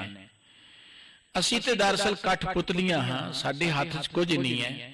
ਇਹ ਕੇਵਲ ਹੰਕਾਰ ਕਰ ਸਕਦੇ ਅਸੀਂ। ਜਦੋਂ ਅਹੰਕਾਰ 'ਚ ਕੰਮ ਅਸੀਂ ਕਰਾਂਗੇ, ਕੰਮ ਭਾਵੇਂ ਵਧੀਆ ਵੀ ਹੋਵੇ, ਪਰ ਉਹ ਹੰਕਾਰ 'ਚ ਕੀਤਾ ਹੋਇਆ ਕੰਮ ਸਾਨੂੰ ਕੋਈ ਸੁੱਖ ਨਹੀਂ ਦੇ ਸਕੇਗਾ, ਕੋਈ ਸਾਡੀ ਜ਼ਿੰਦਗੀ ਦਾ ਸਵਾਰ ਨਹੀਂ ਸਕੇਗਾ। ਪਾਠ ਕਰਨਾ ਕਿੰਨਾ ਉੱਤਮ ਕਰਮ ਹੈ, ਤੇ ਜੇ ਮੈਂ ਹੰਕਾਰ 'ਚ ਕਰਾਂਗੇ ਤੇ ਉਹਦਾ ਫਾਇਦਾ ਕੀ ਹੋਇਆ। ਤੇ ਜੇ ਇਹ ਕਰਾਂਗੇ, ਵਾਹਿਗੁਰੂ ਜੀ ਬਖਸ਼ਿਸ਼ ਕਰੋ, ਜੇ ਪਾਠ ਕਰਨ ਦਾ ਮੌਕਾ ਦਿੱਤਾ ਤੇ ਮੇਰੀ ਸੁਰਤ ਨੂੰ ਵੀ ਤੁਸੀਂ ਜੋੜ ਲਓ। ਮੈਂ ਨਹੀਂ ਕਰ ਸਕਦਾ, ਤੁਸੀਂ ਕਰਾ ਰਹੇ ਹੋ, ਆਪੇ ਸੁਰਤ ਜੁੜ ਜਾਏਗੀ। ਤੇ ਜਦੋਂ ਕਹਾਂਗਾ ਮੈਂ ਕਰਦਾ, ਵਧੀਆ ਕੰਮ ਕਰਦੇ ਵੀ ਬੰਦਾ ਹੰਕਾਰ ਕਰੀ ਚਲਿਆ ਜਾਂਦਾ। ਇਸ ਕਰਕੇ ਸਤਿਗੁਰੂ ਜੀ ਕਹਿੰਦੇ, ਵਾਹਿਗੁਰੂ ਜੀ ਤੇਰਾ ਕੀਆ ਕਿਰਮ ਜੰਤ, ਮੈਂ ਤੇ ਤੁਹਾਡਾ ਬਣਾਇਆ ਹੋਇਆ, ਕੀਤਾ ਹੋਇਆ ਇੱਕ ਨਿਮਾਣਾ ਜਿਹਾ ਜੀਵ ਹਾਂ, ਕਿਰਮ ਹਾਂ। ਦੇਹ ਤਾਂ ਜਾਪੀ ਆਦ ਅੰਤ, ਜੇ ਤੁਸੀਂ ਬਖਸ਼ਿਸ਼ ਕਰੋਗੇ ਤਾਂ ਜਾਪੀ, ਤਾਂ ਮੈਂ ਜਪ ਸਕਾਂਗਾ। ਆਦ ਮੰਤ ਦਾ ਅਰਥ ਹੈ ਜਿਹੜਾ ਸਾਰੀ ਸ੍ਰਿਸ਼ਟੀ ਦਾ ਆਰੰਭ ਜਿਹਦੇ ਤੋਂ ਹੁੰਦਾ ਹੈ। ਉਸ ਮੰਤਰ ਨੂੰ, ਭਾਵ ਤੁਹਾਡੇ ਨਾਮ ਨੂੰ ਮੈਂ ਤਾਂ ਜਪ ਸਕਦਾ ਹਾਂ ਜੇ ਤੁਸੀਂ ਮੇਰੇ ਤੇ ਬਖਸ਼ਿਸ਼ ਕਰੋਗੇ। ਗੁਣ ਆਖ ਵਿਚਾਰੀ ਮੇਰੀ ਮਾਏ, हे ਮੇਰੀ ਮਾਂ, हे ਭਾਈ, ਮੈਂ ਨਿਤ ਅਰਦਾਸ ਕਰਦਾ ਕਿ ਵਾਹਿਗੁਰੂ ਜੀ ਤੁਹਾਡੇ ਗੁਣਾਂ ਨੂੰ ਮੈਂ ਆਖਦਾ ਰਵਾਂ, ਜਪਦਾ ਰਵਾਂ, ਉਹਨਾਂ ਨੂੰ ਫਿਰ ਵਿਚਾਰਾਂ, ਆਪਣੀ ਜ਼ਿੰਦਗੀ ਅੰਦਰ ਧਾਰਨ ਕਰਾਂ। ਹਰ ਜਪ ਹਰ ਕੇ ਲਗੋਂ ਪਾਏ, ਤੇ ਹਰੀ ਦੇ ਗੁਣਾਂ ਨੂੰ ਜਪਦਿਆਂ ਵਾਹਿਗੁਰੂ ਜੀ ਦੇ ਚਰਨਾਂ ਨਾਲ ਜੁੜ ਜਾਵਾਂ। ਵਾਹਿਗੁਰੂ ਜੀ ਦੇ ਚਰਨ ਮੇਰੇ ਹਿਰਦੇ 'ਚ ਵਸ ਜਾਣ। ਵਾਹਿਗੁਰੂ ਜੀ ਦੇ ਗੁਣ, ਉਹ ਸਤ, ਸੰਤੋਖ, ਦਇਆ, ਧਰਮ, ਇਹ ਮੇਰੇ ਹਿਰਦੇ 'ਚ ਵਸ ਜਾਏ। ਰਹਾਉ ਗੁਰ ਪ੍ਰਸਾਦ ਲਾਗੇ ਨਾਮ ਸਵਾਦ। ਸਤਿਗੁਰੂ ਸਾਹਿਬ ਜੀ ਕਹਿੰਦੇ ਨੇ ਕਿ ਅਰਦਾਸ ਕਰਿਆ ਕਰੋ ਕਿ ਵਾਹਿਗੁਰੂ ਜੀ ਸਾਡਾ ਇਹ ਜਿਹੜਾ ਮਨ ਹੈ ਨਾ, ਇਹ ਗੁਰੂ ਦੀ ਬਖਸ਼ਿਸ਼ ਸਦਕਾ ਵਾਹਿਗੁਰੂ ਜੀ ਦੇ ਨਾਮ ਦੇ ਸਵਾਦ 'ਚ ਲੱਗ ਜਾਏ।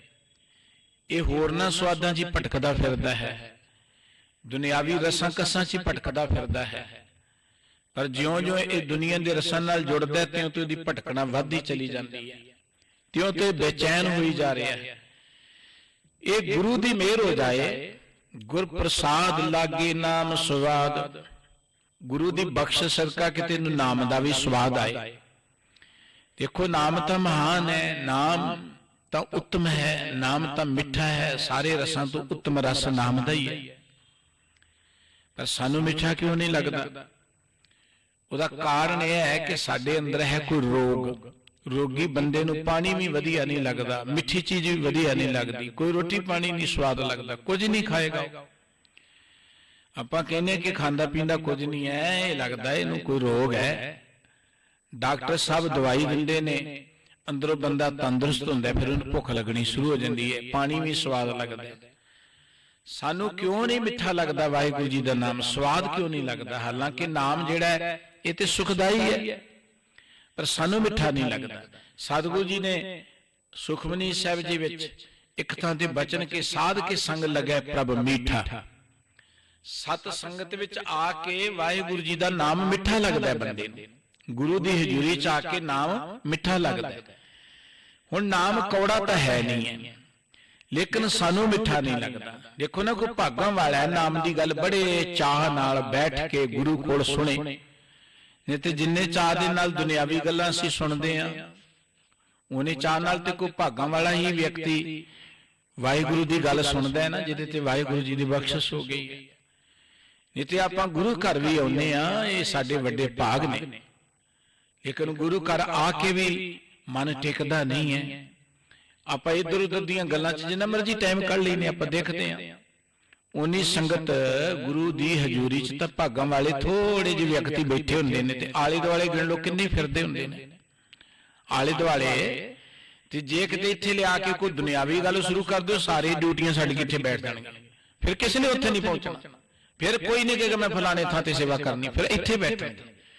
ਉਹਦਾ ਕਾਰਨ ਹੈ ਕਿ ਨਾਮ ਸਾਨੂੰ ਮਿੱਠਾ ਨਹੀਂ ਲੱਗਦਾ, ਨਾਮ ਦਾ ਸਾਨੂੰ ਰਸ ਨਹੀਂ ਆਉਂਦਾ। ਨਾ ਰਸ ਆਉਣ ਦਾ ਕਾਰਨ ਇਹ ਹੈ ਕਿ ਸਾਡੇ ਅੰਦਰ ਰੋਗ ਹੰਕਾਰ ਦਾ, ਮਨਮੁਖਤਾ ਦਾ, ਉਹ ਜਿਹੜਾ ਮਨਮੁਖਤਾ ਦਾ ਰੋਗ ਹੈ ਨਾ, ਉਹੀ ਤੇ ਸਾਨੂੰ ਰਸ ਨਹੀਂ ਆਉਣ ਦਿੰਦਾ।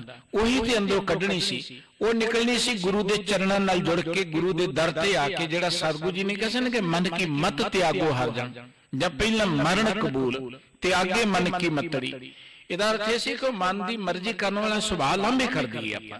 ਇਸ ਕਰਕੇ ਸਤਿਗੁਰੂ ਸਾਹਿਬ ਜੀ ਕਹਿੰਦੇ ਨੇ, ਜਿਹਦੇ ਤੇ ਗੁਰੂ ਦੀ ਬਖਸ਼ਿਸ਼ ਹੋ ਜਾਏ, ਰਹਿਮਤ ਹੋ ਜਾਏ, ਭਇਓ ਅਨੁਗ੍ਰਹ ਪ੍ਰਸਾਦ ਸੰਤਨ ਕਹਿ, ਹਰ ਨਾਮਾ ਹੈ ਮੀਠਾ। ਜਨ ਨਾਨਕ ਕੋ ਗੁਰ ਕਿਰਪਾ ਤਾਰੀ, ਸਭ ਅਕੁਲ ਨਿਰੰਜਨ ਡੀਠਾ। ਪ੍ਰਸਾਦ ਸੰਤਨ ਕੇ ਅਰਥ ਹੈ ਕਿ ਸਤ ਸੰਗਤ ਦੀ ਕਿਰਪਾ ਸਦਕਾ, ਗੁਰੂ ਦੀ ਬਖਸ਼ਿਸ਼ ਸਦਕਾ। ਭਇਓ ਅਨੁਗ੍ਰਹ, ਅਨੁਗ੍ਰਹ ਦਾ ਅਰਥ ਹੁੰਦਾ ਬਖਸ਼ਿਸ਼ ਹੋਣੀ। ਹਰ ਨਾਮਾ ਹੈ ਮੀਠਾ, ਮੇਰੇ ਤੇ ਸਤਿਗੁਰੂ ਦੀ, ਮੇਰੇ ਤੇ ਸਤ ਸੰਗਤ ਦੀ ਬਖਸ਼ਿਸ਼ ਹੋਈ ਤੇ ਮੈਨੂੰ ਨਾਮ ਮਿੱਠਾ ਲੱਗਣ ਲੱਗ ਪਿਆ, ਨਾਮ ਦੇ ਨਾਲ ਪਿਆਰ ਬਣ ਗਿਆ। ਜਦੋਂ ਨਾਮ ਮਿੱਠਾ ਲੱਗਣ ਲੱਗ ਪਿਆ, ਜਨ ਨਾਨਕ ਕੋ ਗੁਰ ਕਿਰਪਾ ਧਾਰੀ, ਸਭ ਅਕੁਲ ਨਿਰੰਜਨ ਡੀਠਾ। ਤੇ ਹੁਣ ਮੈਂ ਜਿੱਧਰ ਦੇਖਦਾ ਸਾਰੇ ਥਾਵਾਂ ਤੇ ਰੱਬ ਹੀ ਰੱਬ ਹੈ, ਸਾਨੂੰ ਰੱਬ ਲੱਭਦਾ ਨਹੀਂ ਹੈ। ਅਸੀਂ ਕਹਿੰਦੇ ਘੜੀ ਗੁਰਦੁਆਰੇ ਬੈਠੇ ਇੱਥੋਂ ਰੱਬ ਲੱਭ ਜਾਏਗਾ, ਕੋਈ ਕਹਿੰਦਾ ਜੰਗਲਾਂ 'ਚ ਬੈਠੋ ਉੱਥੇ ਰੱਬ ਜਾਏਗਾ। ਅਸੀਂ ਸੋਚਦੇ, ਕੋਈ ਕਹਿੰਦਾ ਰੱਬ ਜੰਗਲਾਂ 'ਚ ਬੈਠਾ ਹੈ, ਕੋਈ ਕਹਿੰਦਾ ਗੁਰਦੁਆਰੇ ਬੈਠਾ ਹੈ, ਕੋਈ ਕਹਿੰਦਾ ਮੰਦਿਰ ਬੈਠਾ ਹੈ, ਕੋਈ ਕਹਿੰਦਾ ਪੂਰਬ 'ਚ ਬੈਠਾ ਹੈ, ਕੋਈ ਕਹਿੰਦਾ ਪੱਛਮ 'ਚ ਬੈਠਾ ਹੈ। ਆਪੋ ਆਪਣੀ ਮਰਜ਼ੀ ਨਾਲ ਹੀ ਰੱਬ ਦੇ ਟਿਕਾਣੇ ਨਿਯਤ ਕਰ ਲਏ ਅਸੀਂ। ਹਾਲਾਂਕਿ ਜਿੱਥੇ ਅਸੀਂ ਕਹਿੰਦੇ ਨਾ ਬੈਠਾ, ਮਿਲਦਾ ਸਾਨੂੰ ਉੱਥੋਂ ਵੀ ਨਹੀਂ ਹੈ। ਜਿਹੜੇ ਕਹਿੰਦੇ ਗੁਰਦੁਆਰੇ ਰੱਬ ਦਾ ਘਰ ਹੈ, ਕਿ ਉਹ ਗੁਰਦੁਆਰੇ ਰੱਬ ਨੂੰ ਲੈ ਲੈਂਦੇ ਨੇ। ਉੱਥੇ ਗੁਰਦੁਆਰੇ ਆ ਕੇ ਵੀ ਰੱਬ ਦੀ ਮੱਤ ਦੇ ਨਾਲ ਭਾਗਾਂ ਵਾਲੇ ਜੁੜਦੇ ਨੇ, ਬਹੁਤ ਵਿਰਲੇ ਜੁੜਦੇ ਨੇ। ਨਹੀਂ ਤੇ ਬਹੁਤ ਲੋਕਾਂ ਨੂੰ ਕਹਿਣਗੇ ਗੁਰਦੁਆਰੇ ਰੱਬ ਦਾ ਘਰ ਨੇ, ਮੰਦਿਰ ਰੱਬ ਦਾ ਘਰ ਨੇ, ਤੀਰਥ ਰੱਬ ਦਾ ਘਰ ਨੇ, ਪਰ ਰੱਬ ਦੇ ਘਰਾਂ 'ਚ ਬੈਠਿਆਂ ਨੂੰ ਦੇਖ ਲਓ ਤੁਸੀਂ, ਉਹ ਹੀ ਬੜੇ ਪਰੇਸ਼ਾਨ ਨੇ। ਹੁਣ ਰੱਬ ਦੇ ਘਰ 'ਚ ਰਹਿ ਕੇ ਕੋਈ ਪਰੇਸ਼ਾਨ ਹੋਏ ਤੇ ਆਪਾਂ ਕਿਵੇਂ ਕਵਾਂਗੇ ਕਿ ਰੱਬ ਦੇ ਘਰ 'ਚ ਰਹਿ ਰਿਹਾ? ਇਹਦੇ 'ਚ ਕੋਈ ਸ਼ੱਕ ਨਹੀਂ ਹੈ ਕਿ ਧਰਮ ਸਥਾਨਾਂ ਤੋਂ ਰੱਬ ਦਾ ਗਿਆਨ ਮਿਲਦਾ ਹੈ, ਰੱਬ ਦੇ ਅਸਥਾਨ ਨੇ, ਇਹ ਰੱਬ ਦੇ ਘਰ ਨੇ। ਪਰ ਰੱਬ ਦੇ ਘਰ ਤੇ ਉਦੋਂ ਸਾਨੂੰ ਨਜ਼ਰ ਆਉਣਗੇ ਸਾਨੂੰ ਆਪਣੇ ਹਿਰਦੇ ਵਿਚਲਾ ਰੱਬ ਨਜ਼ਰ ਆਏਗਾ।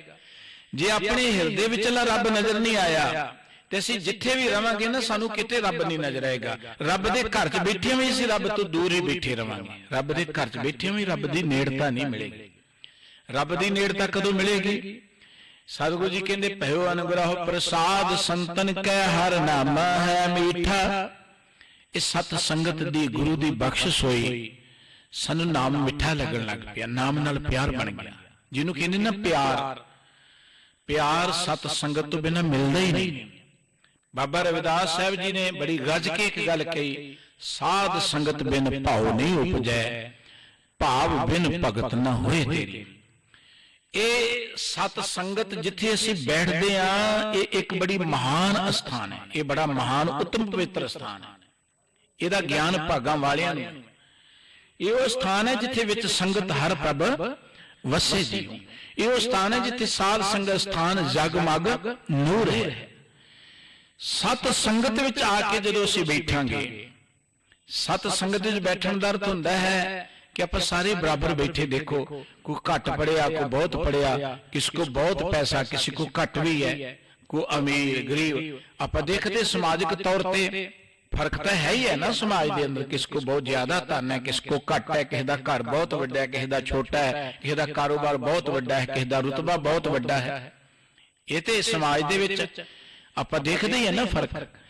लेकिन जो असीं गुरु की हजूरी च आ जाते हैं, इत्थे तो सारे बराबर ही बैठते हैं। कई बार घट धन वाला साडे तो सगों मूहरे बैठा हुंदा है, उहनूं ज्यादा सन्मान मिलता है, वह बहुता नेड़े बैठा हुंदा है। इत्थे आके कोई इहो जिहा ऊंच नीच दा, वड्डे छोटे दा, गरीब अमीर दा फर्क ही कोई नहीं रहिंदा। सत संगत दी पहली ये महानता है कि इत्थे बराबरता बन जाती है, बराबरता। इत्थे ओ बाहर दा ऊंच नीच वाला प्रभाव ही नहीं रहिंदा। जे इत्थे रखांगे ते आपां इत्थों लाहा ही नहीं लै सकांगे। दूजी गल, सत संगत विच आके गुरु के बचनां नाल सांझ बनदी है। गुरु के बचन नरोल सानू परमात्मा दे प्यार च जुड़दे ने। सत संगत विच आके जदों परमात्मा दा प्यार पैदा हुंदा है, फिर नाम मिठा लगदा है। दुनिया कहती है कि परमात्मा नूं मिलना है, रब दे घर च जाके मिलना है, जंगलां च मिलना है। कई ते रब दे घर च भी रह के परमात्मा तो दूर रहिंदे ने। पर सतगुरु जी कहंदे जदों तुहानूं सत संगत दी बख्शिश सदका, गुरु दी मेहर सदका नाम स्वाद लगन लग पिया, नाम मिठा लगन लग पिया, फिर जान नानक को गुर किरपा धारी सब अकुल निरंजन डिठा। गुरु दी बख्शिश हो जाएगी। जिधर देखोगे, जिथे देखोगे, उत्थे ही परमात्मा नजर आ जाएगा। हर थां ते परमात्मा दिस पेगा। एक दृष्टि बन जाएगी, एक सुरत दा लैवल बन जाएगा। दृष्टि हुंदी ना, दृष्टि। बीबियां जदों कोई दाल भाजी सब्जी बनाउंदियां ने ते उन्हां नूं अंदाजा हुंदा कि इन्ना टाइम रखिया है, इस तरीके नाल अग चल रही है, ते ओ रंग देख के दस देणगीआं बस ये हुण सब्जी बन गई है। ये उन्हां दी दृष्टि है ना। कोई कारीगर किसी गड्डी की आवाज सुन के दस देगा कि इहदे च नुक्स है, भाई इहदे च खराबी है। एक सियाणा वैद हकीम डॉक्टर जिहड़ा है, वो मत्था देख के, को अखां देख के, को नब्ज देख के दस दिंदा तैनूं इह रोग। इहो जिहे सियाणे मता सोचना कि मैडिकल साइंस बड़ी तरक्की कर गए असीं। माफ करना, कभी हकीम मत्था देख के रोग दस दिंदे होण ते एक्सरे वधिया तो वधिया कीमती लोकां दी छिल लह जांदी, रोग फिर भी नहीं लभदा। देखदे आपां आले दुआले एक्सरे करा ला, अल्ट्रासाउंड करा ला, लोगों की छिल लाने का बड़ा वधिया एक तरीका लभ लिया। बिना ही कारण तो एक्सरे कराई जाते, कमीशन मोटा मिलता है ना। जिन्होंने होर कुछ नहीं होंदा, एक्सरे कराई जाते लोगों के, कमीशन मोटा मिलता है, पैसा मोटा मिलता है। आ जिहड़ियां विदेशी कंपनियां ने मशीनां नहीं छड्डियां, माफ करना, ये हस्पतालियां ने खरीदियां नहीं, बहुत घट किसी ने खरीदियां होणगियां। ये छड्डियां होईयां ने, उन्हां दा पेपर विकदा है तो पैसे कमाउंदे ने। डॉक्टर लिख के दे देना फलाने कोल ही जाना है, और किते नहीं जाना, दवाई लैनी फलाने कोल ही जाना। कमाल दी गल है, जिहड़ी दवाई हर थों तो ना मिल सके, वो काहदी दवाई है। कुछ दिन पहला मैं किते दवाई लैण गया, वो 10 रुपए की दवाई उत्थों लैण, मैं पुछ बैठा जी होर नहीं कितों मिलदी, कहंदे नहीं मिलदी। मैं फैक्टरी तुहाडे लई बनाउंदी सिर्फ, कहंदे जी हाँ मैं तुहाडे सिर ते फैक्टरी चलदी है। इन्नी हनेरगर्दी मचाई पई डॉक्टरां ने भी दवाई उत्थों ही लैनी, होर कितों लैनी नहीं है, क्योंकि कमीशन मोटा मिलता है। आज डॉक्टरी करके पैसे नहीं, डॉक्टर बहुते कमा रहे, जिहड़े कमा रहे चंगे ने, उन्होंने नमस्कार है भाई, सत्कार है, पर बहुते ते कमीशन तो पैसे पाल रहे हैं। एक्सरे लवा लो, अल्ट्रासाउंड करा लो, बिना ही कारण तो कराई चले जाओ, पैसे मोटे आ रहे हैं। इस करके किन्ने सियाणे सन पुराने वैद हकीम के मत्था टेक के रोग दस दिंदे सन, नब्ज देख के रोग दस दिंदे सन। अज ते कईयां नूं नब्ज नहीं देखनी आउंदी। इस करके ये दृष्टि है, मनुख की दृष्टि। दृष्टि है ਤੁਹਾਨੂੰ ਪਰਮਾਤਮਾ ਸਾਰੇ ਥਾਵਾਂ ਤੋਂ ਨਜ਼ਰ ਆ ਜਾਏਗਾ। ਜਿੱਧਰ ਦੇਖੋਗੇ ਉੱਥੇ ਹੀ ਪਰਮਾਤਮਾ ਨਜ਼ਰ ਆਏਗਾ। ਇਸ ਕਰਕੇ ਸਤਿਗੁਰੂ ਸਾਹਿਬ ਜੀ ਕਹਿੰਦੇ ਗੁਰ ਪ੍ਰਸਾਦ ਲਾਗੇ ਨਾਮ ਸੁਆਦ। ਜਦੋਂ ਗੁਰੂ ਦੀ ਬਖਸ਼ਿਸ਼ ਹੋ ਗਈ ਫਿਰ ਮਨੁੱਖ ਨੂੰ ਨਾਮ ਦਾ ਸਵਾਦ ਹੁੰਦਾ ਹੈ, ਨਾਮ ਦਾ ਰਸ ਹੁੰਦਾ ਹੈ। ਫਿਰ ਉਹ ਨਾਮ ਨੂੰ ਕਦੇ ਤਿਆਗਦਾ ਨਹੀਂ। ਫਿਰ ਉਹ ਇਹ ਨਹੀਂ ਕਹਿੰਦਾ ਕਿ ਇਸ ਵੇਲੇ ਨਾਮ ਜਪਣਾ, ਐਦਾਂ ਨਾਮ ਜਪਣਾ। ਉੱਥੇ ਸੁੱਤਿਆਂ ਵੀ ਜਪੀ ਚਲਿਆ ਜਾਂਦਾ। ਜਿਹੜੇ ਜੁੜ ਜਾਂਦੇ ਨੇ ਨਾ ਉੱਥੇ ਸੁਪਨੇ ਹੂੰ ਬਰੜਾਏ ਕੇ ਜੇ ਮੁਖ ਨਿਕਸੇਰਾ। ਸੁੱਤਿਆਂ ਵੀ ਸੁਪਨੇ 'ਚ ਵੀ ਉਹਨਾਂ ਨੂੰ, ਜਾਗਦੇ ਹੀ ਉਹਨਾਂ ਨੂੰ ਵਾਹਿਗੁਰੂ ਚੇਤੇ ਆਉਂਦੇ। ਜੇ ਆਉਂਦਾ ਹੈ ਤੇ ਤੁਹਾਡੇ ਤੇ ਬਹੁਤ ਵੱਡੀ ਬਖਸ਼ਿਸ਼ ਹੋ ਗਈ। ਵਾਹਿਗੁਰੂ ਜੀ ਦਾ ਕੋਟਾਨ ਕੋਟ ਸ਼ੁਕਰ ਕਰੋ। ਜੇ ਉੱਠਦਿਆਂ ਸਾਰ ਤੁਹਾਨੂੰ ਵਾਹਿਗੁਰੂ ਚੇਤੇ ਆਉਂਦਾ, ਪਰਮਾਤਮਾ ਚੇਤੇ ਆਉਂਦਾ, ਫਿਰ ਸਮਝੋ ਕਿ ਵਾਹਿਗੁਰੂ ਬਖਸ਼ਿਸ਼ ਕਰ ਰਿਹਾ ਹੈ। ਉਹਦਾ ਧੰਨਵਾਦ ਹੈ ਵਾਹਿਗੁਰੂ ਜੀ ਦਾ। ਗੁਰ ਪ੍ਰਸਾਦ ਲਾਗੇ ਨਾਮ ਸੁਆਦ। ਜਦੋਂ ਗੁਰੂ ਦੀ ਬਖਸ਼ਿਸ਼ ਹੁੰਦੀ ਹੈ ਉਦੋਂ ਮਨੁੱਖ ਨੂੰ ਨਾਮ ਦਾ ਰਸ ਆਉਂਦਾ, ਨਾਮ ਦਾ ਸਵਾਦ ਆਉਂਦਾ। ਫਿਰ ਕਾਹੇ ਜਨਮ ਗਵਾਵੋ ਵੈਰਵਾਦ। ਤੇ ਸਤਿਗੁਰੂ ਜੀ ਕਹਿੰਦੇ ਭਾਈ ਫਿਰ ਕਾਹਨੂੰ ਆਪਣੀ ਜ਼ਿੰਦਗੀ ਐਵੇਂ ਅਕਾਰਥ ਗਵਾ ਰਹੇ ਹਾਂ। ਆਓ ਆਪਾਂ ਵੀ ਅਰਦਾਸ ਕਰੀਏ। ਗੁਣ ਆਖ ਵਿਚਾਰੀ ਮੇਰੀ ਮਾਏ। ਹੇ ਮੇਰੀ ਮਾਂ, ਹੇ ਮੇਰੇ ਗੁਰੂ ਜੀ, ਮੈਂ ਵਾਹਿਗੁਰੂ ਜੀ ਦੇ ਗੁਣਾਂ ਨੂੰ ਆਖਦਾ ਰਵਾਂ, ਆਖਦਾ ਰਵਾਂ। ਆਖਦਿਆਂ ਗੁਣਾਂ ਨੂੰ ਵਿਚਾਰ ਕੇ ਮੈਂ ਵਾਹਿਗੁਰੂ ਜੀ ਦੇ ਰਸ ਵਿੱਚ ਜੁੜ ਜਾਵਾਂ, ਵਾਹਿਗੁਰੂ ਜੀ ਦਾ ਨਾਮ ਮੈਨੂੰ ਸਵਾਦ ਲੱਗੇ। ਤੇ ਸਤਿਗੁਰੂ ਜੀ ਕਹਿੰਦੇ ਆਪਾਂ ਕਾਹਨੂੰ ਆਪਣਾ ਇਹ ਜੀਵਨ ਜਿਹੜਾ ਵੈਰ ਵਿਰੋਧ ਵਿੱਚ ਗਵਾ ਰਹੇ ਹਾਂ। ਦੇਖੋ ਜ਼ਿੰਦਗੀ ਇਦਾਂ ਹੀ ਜਾ ਰਹੀ ਹੈ ਨਾ ਕਿ ਉਹ ਮੇਰਾ ਆਪਣਾ, ਉਹ ਬਗਾਨਾ ਹੈ, ਉਹ ਵੈਰੀ ਹੈ, ਉਹ ਮਿੱਤਰ ਹੈ, ਉਹਨੇ ਮੇਰਾ ਨੁਕਸਾਨ ਕੀਤਾ, ਮੈਂ ਉਹਦਾ ਕਰਾਂਗਾ। ਇਸੇ ਹੀ ਆਪਾਂ ਖਹਿਬਾਜੀ ਦੇ ਅੰਦਰ ਜ਼ਿੰਦਗੀ ਖਤਮ ਕਰ ਦਿੰਦੇ। ਮਿਲਦਾ ਮੁਲਦਾ ਕੁਝ ਨਹੀਂ ਹੈ। ਵੱਡੇ ਵੱਡੇ ਜੀਤ ਫਿਰੇ ਸਭ ਦੇਸ਼ ਦਿਸਾਨ ਕੋ ਬਾਸ਼ ਢੋਲ ਮਿਰਦੰਗ ਨਿਗਾਰੇ ਗੂੰਜਤ ਗੂੜਕ ਜਾਨਕ ਸੁੰਦਰ ਹਿੰਸਤੀ ਹੈ ਰਾਜ ਹਜ਼ਾਰੇ ਭਾਰੀ ਭੁਜਾਨ ਕੇ ਭੂਪ ਭਲੀ ਵਿਦ ਨਿਆਵ ਸੀ ਨਾ ਜਾਦ ਵਿਚਾਰੇ ਇਤੇ ਭੇ ਤੋਂ ਕਹਾਂ ਪੇ ਭੂਪ ਅੰਤ ਕੋ ਨਾਂਗੀ ਭਾਏ ਪਧਾਰੇ। ਵੱਡੀਆਂ ਵੱਡੀਆਂ ਜਿੱਤਾਂ ਜਿੱਤਣ ਵਾਲੇ, ਵੱਡੇ ਵੱਡੇ ਬਲ ਵਾਲੇ, ਵੱਡੀਆਂ ਵੱਡੀਆਂ ਭਾਰੀ ਭੁਜਾਵਾਂ ਵਾਲੇ, ਜਿਨ੍ਹਾਂ ਨੇ ਧਰਤੀ ਨੂੰ ਕਹਿੰਦੇ ਜੀ ਹਿਲਾ ਕੇ ਰੱਖ ਦਿੱਤਾ, ਧਰਤੀ ਨੂੰ ਜਿੱਤ ਲਿਆ। ਕੀ ਲੈ ਗਏ ਧਰਤੀ ਤੋਂ? ਸਿਕੰਦਰ ਵਰਗੇ। ਕਹਿੰਦੇ ਸਿਕੰਦਰ ਜਦੋਂ ਮਰਿਆ ਨਾ, ਉਹਨੇ ਕਿਹਾ ਜੀ ਜਦੋਂ ਮੈਨੂੰ ਬਾਹਰ ਕੱਢੋ ਤੇ ਮੇਰੇ ਹੱਥ ਬਾਹਰ ਨੂੰ ਨਜ਼ਰ ਆਉਣੇ ਚਾਹੀਦੇ, ਲੋਕਾਂ ਨੂੰ ਹੱਥ ਫੈਲਾ ਕੇ ਨਜ਼ਰ ਆਉਣੇ ਚਾਹੀਦੇ ਨੇ। ਪਤਾ ਲੱਗ ਜਾਏ ਕਿ ਦੁਨੀਆ ਨੂੰ ਜਿੱਤਣ ਦਾ ਸੁਪਨਾ ਲੈਣ ਵਾਲਾ ਸਿਕੰਦਰ ਧਰਤੀ ਤੋਂ ਖਾਲੀ ਹੱਥ ਗਿਆ, ਕੁਝ ਨਹੀਂ ਲੈ ਕੇ ਗਿਆ। ਇਹ ਧਨ ਜਿੰਨਾ ਪ੍ਰਮਾਤਮਾ ਨੇ ਬਣਾਇਆ ਓਨਾ ਹੀ ਹੈ ਅੱਜ ਤੱਕ, ਇੰਨਾ ਹੀ ਰਹਿਣਾ, ਨਾ ਇਹ ਵਧਣਾ ਨਾ ਇਹ ਘਟਣਾ। ਤੇ ਜਿਹੜਾ ਬੰਦਾ ਕਹਿੰਦਾ ਮੈਂ ਇਕੱਠਾ ਕਰ ਲਊਂਗਾ ਉਹ ਉਹਦੇ ਵੱਡਾ ਮੂਰਖ ਹੀ ਕੋਈ ਨਹੀਂ। ਧਨ ਚਾਹੀਦਾ, ਗੁਜਰਾਨ ਹੈ ਸਾਡੀ, ਇਹਦੀ ਲੋੜ ਹੈ। ਪਰ ਜੇ ਤੁਸੀਂ ਕਹੋ ਜੀ ਖੋ ਖਿੰਝ ਕੇ ਜ਼ੋਰ ਜ਼ੁਲਮ ਕਰਕੇ ਇਕੱਠਾ ਕਰਕੇ ਦਬ ਕੇ ਆਪਾਂ ਸ਼ਾਇਦ ਅਮੀਰ ਬਣ ਜਾਵਾਂਗੇ, ਉਦੋਂ ਵੱਡਾ ਗਰੀਬ ਹੀ ਕੋਈ ਨਹੀਂ। ਗਰੀਬ ਇਕੱਠਾ ਕੌਣ ਕਰਦਾ ਹੁੰਦਾ? ਇਕੱਠਾ ਕੌਣ ਕਰਦਾ? ਜਿਹਨੂੰ ਇਹ ਭਰੋਸਾ ਕਿ ਮੈਨੂੰ ਮਿਲਣਾ ਹੀ ਨਹੀਂ ਹੈ। ਜਿਹੜਾ ਅੰਦਰੋਂ ਗਰੀਬ ਹੈ ਨਾ, ਉਹ ਇਕੱਠਾ ਕਰਨ ਵਾਲੇ ਬੰਨੇ ਲੱਗ ਜਾਂਦਾ ਹੈ।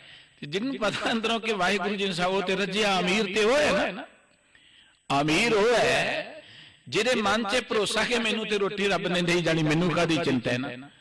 ਇਸ ਕਰਕੇ ਜਦੋਂ ਅੰਦਰ ਸਾਡੇ ਇਕੱਠਾ ਕਰਨ ਦੀ ਭੁੱਖ ਹੈ ਤੇ ਅਸੀਂ ਗਰੀਬ ਹਾਂ। ਜਿੰਨੀ ਜ਼ਿਆਦਾ ਭੁੱਖ ਉਨੀ ਜ਼ਿਆਦਾ ਹੀ ਗਰੀਬ ਆਪਾਂ। ਅਮੀਰ ਉਹ ਹੈ ਜਿਹਦੇ ਅੰਦਰ ਭਰੋਸਾ ਹੈ, ਜਿਹਦੇ ਅੰਦਰ ਵਿਸ਼ਵਾਸ ਹੈ ਕਿ ਰੱਬ ਨੇ ਦੇਈ ਜਾਣੀ ਰੋਟੀ, ਕੋਈ ਗੱਲ ਨਹੀਂ। ਇਹਦੋਂ ਵੱਡੀ ਅਮੀਰੀ ਕੀ ਹੋ ਸਕਦੀ ਹੈ? ਇਸ ਕਰਕੇ ਸਤਿਗੁਰੂ ਸਾਹਿਬ ਜੀ ਕਹਿੰਦੇ ਨੇ ਕਿਉਂ ਆਪਣੀ ਜ਼ਿੰਦਗੀ ਐਵੇਂ ਵੈਰ ਵਿਰੋਧ ਵਿੱਚ, ਈਰਖਾ ਦੇ ਵਿੱਚ, ਦਵੈਸ ਗਵਾ ਰਹੇ ਹਾਂ। ਆਪਾਂ ਅਰਦਾਸ ਕਰਿਆ ਕਰੀਏ ਕਿ ਵਾਹਿਗੁਰੂ ਅਸੀਂ ਸਦਾ ਹੀ ਤੁਹਾਡੇ ਗੁਣ ਗਾਉਂਦਿਆਂ ਹੋਇਆਂ ਇਹਨਾਂ ਨੂੰ ਗ੍ਰਹਿਣ ਕਰਕੇ ਆਪਣੀ ਜ਼ਿੰਦਗੀ 'ਚ ਵਸਾ ਲਈਏ। ਗੁਰ ਕਿਰਪਾ ਕੀਨੀ ਚੂਕਾ ਅਭਿਮਾਨ। ਜਿਸ ਮਨੁੱਖ ਤੇ ਗੁਰੂ ਦੀ ਬਖਸ਼ਿਸ਼ ਹੋ ਜਾਏ ਉਸ ਮਨੁੱਖ ਦੇ ਅੰਦਰ ਅਹੰਕਾਰ ਮਿਟ ਜਾਂਦਾ ਹੈ, ਅਭਿਮਾਨ ਮਿਟ ਜਾਂਦਾ ਹੈ। ਦੇਖੋ ਜਿੱਥੇ ਹੰਕਾਰ ਹੈ ਉੱਥੇ ਪ੍ਰਮਾਤਮਾ ਦਾ ਪਿਆਰ ਕਦੀ ਨਹੀਂ ਆ ਸਕਦਾ। ਅਹੰਕਾਰ ਕਿਸੇ ਵੀ ਤਰ੍ਹਾਂ ਦਾ ਹੋਵੇ, ਜ਼ਰੂਰੀ ਨਹੀਂ ਕਿ ਧਨ ਦਾ ਹੰਕਾਰ ਹੈ, ਜ਼ਰੂਰੀ ਨਹੀਂ ਕਿ ਮਨੁੱਖ ਨੂੰ ਰੁਤਬੇ ਦਾ ਹੰਕਾਰ ਹੈ ਜਾਂ ਬਲ ਦਾ ਹੰਕਾਰ ਹੈ ਜਾਂ ਕਿਸੇ ਹੋਰ ਤਾਕਤ ਦਾ ਹੰਕਾਰ ਹੈ। ਕਈ ਵਾਰੀ ਧਰਮ ਦਾ ਵੀ ਹੰਕਾਰ ਬੰਦਾ ਕਰਨ ਲੱਗ ਪੈਂਦਾ, ਆਪਣੇ ਗਿਆਨ ਦਾ ਹੰਕਾਰ ਕਰਨਾ ਸ਼ੁਰੂ ਕਰ ਦਿੰਦਾ। ਇਹ ਬਾਹਰਲੇ ਹੰਕਾਰ ਵਾਲੇ ਹੈਗੇ ਨੇ। ਹੰਕਾਰ ਤਾਂ ਕੋਈ ਵੀ ਚੰਗਾ ਨਹੀਂ ਹੈ, ਹਉਮੈ ਰੋਗ ਬੁਰੇ ਹੈ, ਗੁਰਬਾਣੀ ਨੇ ਗੱਲ ਕਹੀ ਹੈ। ਪਰ ਚਲੋ ਬੰਦੇ ਨੂੰ ਗਿਆਨ ਨਹੀਂ, ਕੋਈ ਧਨ ਦਾ ਹੰਕਾਰ ਕਰਦਾ, ਕੋਈ ਆਪਣੇ ਰੁਤਬੇ ਦਾ ਹੰਕਾਰ ਕਰਦਾ, ਪਰ ਕਿਹਨੂੰ ਪਤਾ ਨਹੀਂ ਹੈ। ਪਰ ਧਰਮ ਦਾ ਹੰਕਾਰ, ਬੰਦਾ ਕਹਿੰਦਾ ਜੀ ਮੈਂ ਪਾਠ ਬੜਾ ਵਧੀਆ ਕਰਦਾ, ਮੈਂ ਕਥਾ ਬੜੀ ਵਧੀਆ ਕਰਦਾ, ਮੈਂ ਸੇਵਾ ਬੜੀ ਕਰਦਾ। ਸੇਵਾ ਕਰਦੇ ਕਰਦੇ ਆਪਾਂ ਦੇਖਦੇ ਲੜ ਪੈਂਦੇ ਨੇ। ਸੇਵਾ ਕਰਨੀ ਤਾਂ ਲੜਾਈ ਕਾਹਦੀ ਪਈ? ਉਹ ਲੜਾਈ ਉਦੋਂ ਜਦੋਂ ਹੰਕਾਰ ਹੈ ਅੰਦਰ। ਸੇਵਾ ਨਹੀਂ ਲੜ ਰਹੀ, ਉਹ ਲੜ ਰਿਹਾ ਹੰਕਾਰ। इस करके जे हंकार है अंदर सेवा करन दा, कोई गुरु दी बाणी पढ़न दा जां गुरु दे दर ते कुछ भी कर्म करन दा, ये तो बहुत खतरनाक गल है। बाहरला हंकार माड़ा है, पर सब तो माड़ा हंकार है धर्म दा। बाबा फरीद साहब जी ने एक बचन लिखे, फरीदा तत्ती तोए न पलवे जे जल टुंबी दे। तत्ती दर्द होंदे सड़ी हुई। हुण हाड़ दा जेठ दा महीना होना ना, लूआं वगणियां ने, लूआं वगण दे नाल घाह बूटे छोटे मोटे जिहड़े सड़ सुक जांदे ने। आपां देखदे सारे पासे ऐ नंगी धरती नजर आउंदी, रक्कड़ नजर आउंदा है। वो गर्मी दे नाल लूआं दे नाल सड़ गईयां, पर वो जिहड़ियां लूआं नाल सड़ गईयां, फिर सौण दा महीना आया ते सारे पासे घाह ही घाह हो जाना, किड्डा किड्डा तगड़ा घाह हो जांदा है। जिहड़ा ते गर्मी नाल सड़ गया वो ते हरिया हो सकदा है, लेकिन कई पानी च ही सड़ जाते हैं। सौण भादों के महीने मीह पैंदा है, पानी इकट्ठा हो जाता है, कई थां ते इन्ना पानी इकट्ठा रहिंदा किन्ना किन्ना चिर के बूटे सुक जाते, बड़े बड़े दरख्त सुक जाते हैं। पानी लगातार रहने दे नाल फसलां सुक जांदियां ने, खराब हो जांदियां ने। जिहड़ियां पानी च रह के सुक गईयां वो कदी हरियां नहीं होणीआं, जिहड़ियां गर्मी नाल सुक गईयां हरियां हो सकदियां ने। जिहड़े लोकी धन दा हंकार दौलत दा करदे ने, माड़ा है पर वो हरे हो सकदे ने, वो कदी भी चंगे बन सकते हैं। लेकिन जिहड़े धर्म स्थान ते हंकार करी जांदे ने, जिहड़े धर्म स्थानां ते बुराइयां करी जांदे ने, जिहड़े धर्म दे नां ते लड़ाई झगड़े करदे, उन्हां दा कदी उधार नहीं हो सकदा माफ करना। वो पानी च ही रह के सुक गए ने, उन्हां दा की बनेगा? ये खतरनाक है, सब तो ज्यादा खतरनाक है धर्म दा हंकार। जिन्ना नुकसान मनुखता दा धर्म दे हंकार ने कीता है, दुनिया दे हंकार ने नहीं उन्ना कीता होएगा। धर्म दे नां ते लड़ाइयां, धर्म जिहड़ा प्यार सिखाउंदा उहदे नां ते लड़ाइयां, धर्म स्थानां ते लड़ाइयां, धर्म दीयां गल्लां तो लड़ाइयां, पाठ करन तो लड़ाइयां। वो नहीं करना, आपां की देखदे हां, ऐ नहीं करना, वो करना है। की नहीं करना जां करना हर मनुख दी ये आजादी है, ये हर मनुख दी सुतंत्रता है। पर मैं डांग फड़ के खड़ा, तू पढ़ के दिखा, तुहानूं दस्सांगा। डांग फड़ के खड़े आपां गुरुद्वारे पढ़ के दिखा, तुहानूं दस्सांगे। कमाल दी गल है, कदा धर्म होया कि जे आपां धर्म भी डांग दे नाल ही मनाउणा है ते धर्म ही कादा रह गया? धर्म हुंदा प्यार, धर्म हुंदा जोड़न दा तरीका। धर्म किते भी जोड़न दा तरीका नहीं है, तोड़न दा तरीका नहीं है। इस करके सामने तुहाडे सप तुरे आउंदे ना, सप खतरनाक है, पर तुसीं सप नूं देख के बच जाओगे, दौड़ भज कर लोगे, डंडा सोटा लैके आसे पासे नूं कर दोगे, मार भी दोगे तुसीं। खतरनाक है सप। पर सब तो ज्यादा खतरनाक गुड़ च जहर है। किसी ने गुड़ च जहर पाती, तुहानूं पता ही नहीं, खाई चले जा रहे हो तुसीं। वो सप नालों खतरनाक है, उसदा पता नहीं लग रहा। ये जिहड़ा धर्म दा हंकार है, गुड़ च जहर, गुड़ च जहर। हुण मिठा खाओ, कोई रोके ना खाए तो तुसीं गुस्सा कर लोगे। कोई बंदा धर्म स्थान ते लड़े तो उन्होंने रोको तो तुहाडा सिर फाड़ देगा, गुस्सा कर लेगा, क्योंकि गुड़ दी जहर मिठी बड़ी लगदी है। इस करके गुड़ च जहर है धर्म दा हंकार जिहड़ा है। सतगुरु साहिब जी कहंदे, जे गुरु दी बख्शिश हो जाए, गुर कृपा कीनी चुकाया विमान। जिन्हां ते गुरु दी बख्शिश हो गई, जिन्हां दे अंदरों अहंकार मिट गया, सहज भाए पाया हर नाम। सहज उन्हां दे अंदर सहज आ गया, आत्मक अडोलता आ गई, अंदर ऐन टिक गए हो, जिवें पानी नहीं टिकिया हुंदा। अंदर उन्हां दे बैलेंस बन गया। वो जिहड़ा कदी गुस्से च आ गए, कदी प्यार च आ गए, कदी हंकार च आ गए, कदी निम्रता च आ गए। जिहड़ा रंग नहीं आपां रोज बदलदे, कई रंग बदलदे आपां जिंदगी च, वो खत्म हो जाती गल। वो एक रस आनंद च रहिंदे ने, टिका च रहिंदे ने। सहज दा अर्थ हुंदा है बैलेंस जिंदगी दा, अडोलता। सुभाਅ दे अंदर अडोलता आ जानी, सहज आ जाना, टिका आ जाना। सहज भाए अंदर जदों उन्हां दे टिका हुंदा है, जदों तुसीं कहंदे कि नाम नाल सुरत नहीं जुड़दी जां नाम विच मन नहीं टिकदा, मन उन्ना चਿਰ टिकेगा ही नहीं जिन्ना चਿਰ अंदर सहज नहीं आएगा, उन्ना चਿਰ कदी नहीं टिकेगा। वो सहज लियाउण लई ते बाणी पढ़नी है, वो सहज लियाउण लई ते सेवा करनी है। हुण कई प्रेमियां ने कहना शुरू करता, बाणी पढ़न दी लोड़ नहीं है, वाहिगुरू वाहिगुरू जपी जाओ। भाई वाहिगुरू तां जपना चंगी गल है, पर बाणी पढ़न दी क्यों लोड़ नहीं है? वो सहज गुरबाणी नूं पढ़िया पता लगेगा तुहानूं। गुरबाणी का ज्ञान तुहाडे अंदर सहज पैदा करेगा, ज्ञान पैदा करेगा। इस करके सतगुरु साहिब जी कहंदे, सहज भाए पाया हर नाम।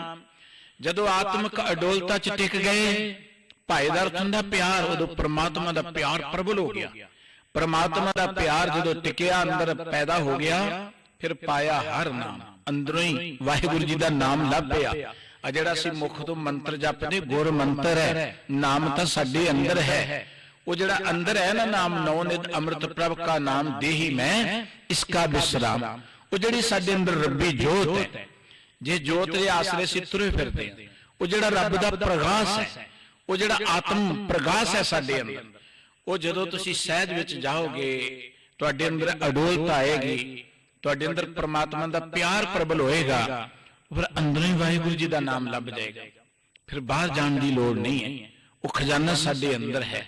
ਇਸ ਕਰਕੇ ਸਤਿਗੁਰੂ ਸਾਹਿਬ ਜੀ ਕਹਿੰਦੇ ਇਹ ਖਜ਼ਾਨਾ ਮਿਲਣਾ ਸੀ ਜੁੜਿਆਂ ਟਿਕਿਆਂ ਅੰਦਰ ਸਹਿਜ ਧਾਰਨ ਕੀਤਿਆਂ, ਪਰ ਸਹਿਜ ਬੰਦਾ ਕਰਮ ਕਾਂਡਾ ਨਹੀਂ ਲੱਭਣਾ ਚਾਹੁੰਦਾ, ਕਰਮੀ ਸਹਿਜਨ ਉਪਜੇ ਬਿਨ ਸਹਿਜੇ ਸਹਿਸਾ ਨਾ ਜਾਏ। ਕਰਮ ਕਾਂਡਾਂ ਦੇ ਰਾਹੀਂ, ਬਾਹਰਲੇ ਕਰਮਾਂ ਦੇ ਰਾਹੀਂ, ਦੌੜ ਭੱਜ ਦੇ ਰਾਹੀਂ ਅੰਦਰ ਸਹਿਜ ਪੈਦਾ ਨਹੀਂ ਹੋਣਾ, ਸਹਿਜ ਗਿਆਨ ਦੇ ਰਾਹੀਂ ਪੈਦਾ ਹੋਣਾ, ਗੁਰੂ ਦੀ ਬਖਸ਼ ਦੇ ਰਾਹੀਂ ਪੈਦਾ ਹੋਣਾ। ਸਤਿਗੁਰੂ ਸਾਹਿਬ ਜੀ ਕਹਿੰਦੇ ਸਹਿਜ ਪਾਏ ਪਾਇਆ ਹਰ ਨਾਮ, ਜਦੋਂ ਆਤਮਿਕ ਅਡੋਲਤਾ ਰਾਹੀਂ ਵਾਹਿਗੁਰੂ ਜੀ ਦੇ ਪਿਆਰ ਵਿੱਚ ਜੁੜ ਗਏ, ਫਿਰ ਅੰਦਰੋਂ ਹੀ ਵਾਹਿਗੁਰੂ ਜੀ ਦਾ ਨਾਮ ਪ੍ਰਗਟ ਹੋ ਗਿਆ, ਅੰਦਰੋਂ ਵਾਹਿਗੁਰੂ ਜੀ ਦਾ ਨਾਮ ਮਿਲ ਗਿਆ। ਉੱਤਮ ਉੱਚਾ ਸ਼ਬਦ ਕਾਮ, ਧੰਨ ਗੁਰੂ ਅਮਰਦਾਸ ਜੀ ਮਹਾਰਾਜ ਕਹਿੰਦੇ ਹੈ ਭਾਈ ਸਭ ਤੋਂ ਮਹਾਨ ਕੰਮ ਪਤਾ ਕੀ ਹੈ? ਗੁਰੂ ਕੇ ਸ਼ਬਦ ਨਾਲ ਜੁੜਨਾ। ਉੱਤਮ ਉੱਚਾ ਸ਼ਬਦ ਕਾਮ, ਗੁਰੂ ਕੇ ਸ਼ਬਦ ਨਾਲ ਜੁੜਨਾ, ਇਹ ਕੰਮ ਕਰਨਾ ਸਭ ਤੋਂ ਉੱਤਮ ਹੈ, ਸਭ ਤੋਂ ਮਹਾਨ ਹੈ। ਤੇ ਸਤਿਗੁਰੂ ਜੀ ਨੇ ਕਿਹਾ ਸੀ ਆਵੋ ਸਿੱਖ ਸਤਿਗੁਰ ਕੇ ਪਿਆਰਿਓ ਗਾਵੋ ਸੱਚੀ ਬਾਣੀ, ਬਾਣੀ ਤਾਂ ਗਾਵੋ ਗੁਰੂ ਕੇਰੀ ਬਾਣੀਆਂ ਸਿਰ ਬਾਣੀ। ਇਹ ਵੀ ਬਚਨ ਗੁਰੂ ਅਮਰਦਾਸ ਜੀ ਦਾ, ਇਹ ਬਾਣੀ ਜੋ ਜੀਓ ਜਾਣੇ ਤਿਸ ਅੰਤਰ ਰਵੇ ਹਰ ਨਾਮ, ਜਿਹੜਾ ਜੀ ਕਰਕੇ ਬਾਣੀ ਨਾਲ ਜੁੜੇਗਾ ਉਹਦੇ ਅੰਦਰ ਵਾਹਿਗੁਰੂ ਜੀ ਦਾ ਨਾਮ ਵਸ ਜਾਏਗਾ, ਪ੍ਰਗਟ ਹੋ ਜਾਏਗਾ। ਬਾਣੀ ਦੇ ਰਾਹੀਂ ਨਾਮ ਨਾਲ ਸਾਂਝ ਬਣਨੀ। ਗੁਰ ਕਾ ਸ਼ਬਦ ਰਤਨ ਹੈ ਹੀਰੇ ਜਿੱਤ ਜੜਾਓ, ਇਹ ਵੀ ਬਚਨ ਗੁਰੂ ਅਮਰਦਾਸ ਜੀ ਦਾ ਹੈ। ਇਹ ਗੁਰੂ ਕਾ ਸ਼ਬਦ ਜਿਹੜਾ ਹੈ ਨਾ ਰਤਨ ਹੈ, ਰਤਨ ਇਹਦੇ ਚ ਵਾਹਿਗੁਰੂ ਜੀ ਦੇ ਗੁਣਾਂ ਦੇ ਹੀਰੇ ਜੜੇ ਹੋਏ ਨੇ, ਗੁਰਾਂ ਦੇ ਹੀਰੇ। ਉਹ ਵਾਹਿਗੁਰੂ ਜੀ ਦੇ ਗੁਣਾਂ ਦੇ ਹੀਰੇ ਤੁਹਾਨੂੰ ਇਸ ਗੁਰੂ ਕੇ ਸ਼ਬਦ ਵਿੱਚੋਂ ਲੱਭਣੇ ਨੇ। ਇਸ ਕਰਕੇ ਸਤਿਗੁਰੂ ਜੀ ਕਹਿੰਦੇ ਉੱਤਮ ਉੱਚਾ ਸ਼ਬਦ ਕਾਮ, ਸਭ ਤੋਂ ਉੱਤਮ ਸਭ ਤੋਂ ਉੱਚਾ ਮਹਾਨ ਕੰਮ ਹੈ ਗੁਰੂ ਕੇ ਸ਼ਬਦ ਨਾਲ ਜੋੜਨਾ। ਇਸ ਕਰਕੇ ਸਤਿਗੁਰੂ ਜੀ ਕਹਿੰਦੇ ਸ਼ਬਦ ਨਾਲ ਜੁੜੋ, ਸ਼ਬਦ ਦੀ ਕਮਾਈ ਕਰੋ। ਗੁਰੂ ਸਾਹਿਬ ਜੀ ਨੇ ਉਚੇਚੇ ਤੌਰ ਤੇ ਇੱਕ ਗੱਲ ਕੀ, ਸਿੱਖੋ ਸਿੱਖੋ ਸ਼ਬਦ ਪਿਆਰਿਓ ਜਨਮ ਮਰਨ ਕੀ ਟੇਕ, ਮੁਖ ਉਜਲ ਸਦਾ ਸੁਖੀ ਨਾਨਕ ਸਿਮਰਤ ਏਕ। ਸਿੱਖੋ ਦਾ ਅਰਥ ਕਿ ਸਿੱਖੋ, ਜਾਣੋ, ਲਰਨ ਕਰੋ। ਸ਼ਬਦ ਪਿਆਰਿਓ, हे ਭਾਈ ਪਿਆਰਿਓ ਗੁਰੂ का शब्द पढ़ना सीखो, गुरु के शब्द दी ज्ञान प्राप्त करो, गुरु के शब्द दे नाल जुड़ो, सीखो शब्द पढ़ना, शब्द सुनना सीखो। ये शब्द साडे जम्मण मरण दा आसरा है। जे शब्द नाल जुड़ के साडा इत्थे मुख उजला होएगा। हुण जिहड़ा गुरु के शब्द नाल जुड़ के, हुण गुरु का शब्द की कहंदा कि लोकां दी निंदा छड्ड दो, गुरु का शब्द कहना कि बेईमानी करनी बंद कर दियो, गुरु का शब्द कहना किसी का बुरा करना बंद कर दियो, गुरु का शब्द कहना सरबत का भला करो। हुण जिहड़ा सरबत का भला करेगा उहदा मुख उजला नहीं होएगा, उहनूं ते दुनिया सन्मान करदी है। तुसीं थोड़ी जी समाज की सेवा करके देख लो, तुहानूं सारे लोकी सलूट करनगे, सन्मान करनगे। दुनिया च वडियाइयां किन्हां नूं मिलदियां ने? जिहड़े सरबत दे भले दी गल करदे ने, उहनां दे लई प्राइज बने ने जिहड़े सरबत दे भले दी गल करदे ने। 100 मंदे सुभाव वाले लोग तुहाडी विरोधता करन, तुहानूं ओह माड़ा कहण, पर दुनिया सच नूं लभ ही लैंदी है। सच जिहड़ा है ना, ओह दुनिया च चंद्रमा वाल नूं जिन्ना मर्जी को थुकी जाएगा कुछ नहीं विगड़दा हुंदा, क्योंकि नीवी बिरती वाले भी लोग ने, उन्हां ते बाबा नानक जी नूं भी कुराइया कहता। दुनिया का किहड़ा रहबर है जिन्होंने लोगों ने माड़ा नहीं किया? हजरत ईसा साहब जी नूं सूली ते टंग दिता, इदों वड्डी की गल हो सकदी? हजरत मुहम्मद साहब जी ने जदों किते समाज सुधार की गल की, परोपकार की गल की, उन्होंने नाल लड़ाइयां बड़ियां तगड़ियां जंगां, उन्होंने तो कढ ही दिता मक्के चों। एडियां वड्डियां जंगां होईयां उन्हां दे नाल, उन्हां दे विरोध होए। उन्हां दे किन्ने जी जिहड़े ने मैदानी जंग दे विच आपां देखदे हां ओह शहीद हो गए। किहड़े तुसीं अवतार पैगंबर की गल करोगे जिहदी विरोधता नहीं कीती दुनिया ने? ते जे तुसीं कहो जी ना जी आ काम करदे दुनिया माड़ा कहंदी है, आ काम करदे दुनिया बुरा, ये तुहाडी कमजोरी है। सच दे मार्ग ते चलना है। ते बाबा नानक जी ने कहा सी, जाओ तो प्रेम खिलन का चाओ, सिर तर तली गली मेरी आवे ते सिर तली ते लैके तुरना पैना। डरिया कमजोर बनिया गल नहीं बननी, दुनिया कदी भी तुहानूं चंगा नहीं कहेगी। पर सतगुरु साहब जी कहंदे जे तुसीं चंगा काम करोगे फिर की होएगा? सच्चे मार्ग चलदे उस्तत करे जहान। जिहड़ा मनुख धरती दे विच सतगुरु साहिब जी कहते ने गुरु के शब्द नाल जुड़दा है, गुरु के शब्द नाल जुड़न वाले दी वडियाई बनती है, मुख उजला हुंदा है, मुख उज्जल। यहाँ आगे सतगुरु जी कहते ऐस धरती ते भी सदा सुखी सदा मुख उजला, ते आउण वाला उहदा जीवन भी जिहड़ा सुहेला हो जांदा है। किहदा?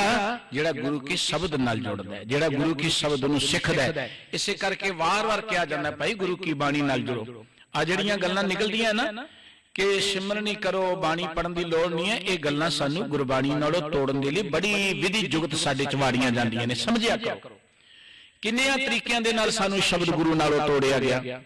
सब तो पहला तरीका ब्रिटिश गवर्नमेंट ने वरतिया, बड़े बड़े डेरे बनाए, मिलिटरी दे विचों बड़े बड़े महापुरख कड्डे जी। गोरा डीसी भी चल के आउंदा सी, गोरा अफसर भी सलाम करदा सी, क्योंकि दुनिया इकट्ठी करनी सी उत्ते। इस करके असीं फिर शरीरां दे पुजारी बन गए। देखिया घरां च आपां गुरु साहब दा प्रकाश होए ना होए, गुटका ना होए, ते तस्वीरां लाइयां होंदियां ने, ये फलाने बाबा जी दी तस्वीर है, फलाने दी तस्वीर है। सत्कारयोग ने भाई सारे नाम जपण वाले हैं, पर गुरमत दे अंदर शब्द गुरु है, साडा शब्द गुरु है। सानू साडे सतगुरु जी ने कहा सी, जदों सिख कहंदे महाराज तुसीं चले जाओगे की करांगे? सतगुरु जी कहंदे गुरु ग्रंथ साहिब जी दी बाणी पढ़िया करो। जे सिख गुर दर्शन की चाहे दर्शन करे ग्रंथ जी आए। जिन्हें गुरु दे दर्शन करने गुरु ग्रंथ साहिब नाल जुड़ो। गुरु साहिब ने नहीं क्या मेरियां तस्वीरां लै जाओ इत्थों, जे महाराज चाहुंदे ना साडे वांगू बाहर स्टाल लांदे लै जाओ, सिखो मेरियां तस्वीरां घरां ते लै जाओ, वंड दिओ लोकां नूं। गुरु साहिब ने क्या नहीं, जिन्हें मेरे दर्शन करने दर्शन करे ग्रंथ जी आए। गुरु ग्रंथ साहिब जी दे दर्शन करे। सब सिखां नूं हुक्म है गुरु मानियो ग्रंथ। ते सतगुरु जी कहंदे दर्शन कर लांगे, आ तुहाडे बचन किदां सुनांगे? सतगुरु जी कहंदे जिन्हें मेरे बचन सुने बाणी सुनिया करे। कहणगे चलो बचन सुन भी लवांगे, तुहाडे नाल ऐदां सन्मुख गलबात किवें करांगे? महाराज हुण बैठे आ ना, तुहानूं देख रहे बाणी मार रहे आ, सुन रहे तुहाडे बचन। सतगुरु जी कहंदे जिन्हें मेरे नाल गलबात करनी वो बाणी पढ़िया करे। इहदों वड्डी की गल हो सकदी है? दर्शन करने हैं गुरु ग्रंथ साहिब जी दे करो, बचन सुनने गुरु की बाणी सुनो। जे गुरु ना बचन करने गुरु की बाणी पढ़िया करो। किते नहीं किया सतगुरु जी ने तस्वीर लाओ मेरी, ते साडा ते घर साडी दुकान खाली कोई नहीं तस्वीरां तो बिना। मुसलमानां दी मत च हजरत मुहम्मद साहिब दी अजे तक कोई तस्वीर नहीं बना सकिया, ना बना सकदा है। ते साडे मत च ते सतगुरु जी ने रोकिया सी, लेकिन साडे आपां देखदे तस्वीरां रंग बरंगियां विकी जांदियां ने, गुरुद्वारियां ते लग गईयां, धर्म स्थानां ते लग गईयां। साडी कमजोरी है, ये साडी गिरावट है। जिन्ना चिर असीं शब्द दे पुजारी नहीं बनांगे, जिंदगी दे अंदर असीं उच्चे नहीं उठ सकदे कमजोरियां तो। ठीक है, अपने मन नूं एवें दिलासा जिहा देई चले जांदे असीं मत्थे टेके धूपां धका के। सतगुरु साहिब जी कहंदे ने कि उत्तम ऊंचा शब्द काम, सब तो उच्चा सब तो महान काम है गुरु के शब्द नूं पढ़ना, गुरु के शब्द नूं सुनना, गुरु के शब्द दी ज्ञान दी रोशनी जिंदगी बतीत करनी। नानक वखाणे साच नाम। सतगुरु जी कहंदे गुरु के शब्द दे रहे भाई मैं उस वाहिगुरु जी दे नाम दा सिमरन कर रहा हां, सदा कायम रहने वाले वाहिगुरु जी नूं चेते कर रहे हैं। ते सानू भी सतगुरु जी ने प्रेरणा की कि अरदास करया करो, गुण आख विचारी मेरी मां।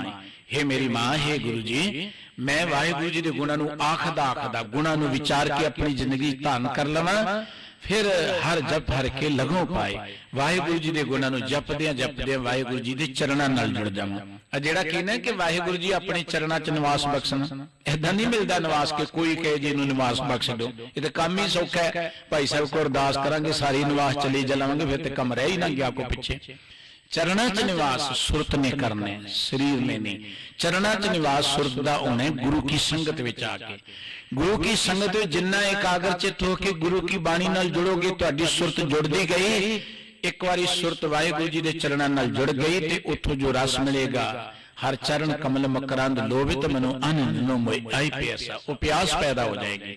गुरु की आशीष भी कि भवर द्वारा एह मन हो हर चरणा हो कोला। साडा मन भौड़ा बन के वाहिगुरु जी के चरणों नाल जुड़िया रहे, फिर की होएगा, जिंदगी का आनंद पैदा हो जाएगा। इन्नियां बेनतियां प्रवान करनियां, भुल्लां चुकां दी खिमा जी सतगुरु सच्चे पातशाह समूह संगतां दे सिर ते मेहर भरे हाथ रखन, अपने दरों करो नाम बाणी दा प्यार बख्शन जियो। प्यार सत सारे ही बुलाओ। वाहिगुरु जी का खालसा।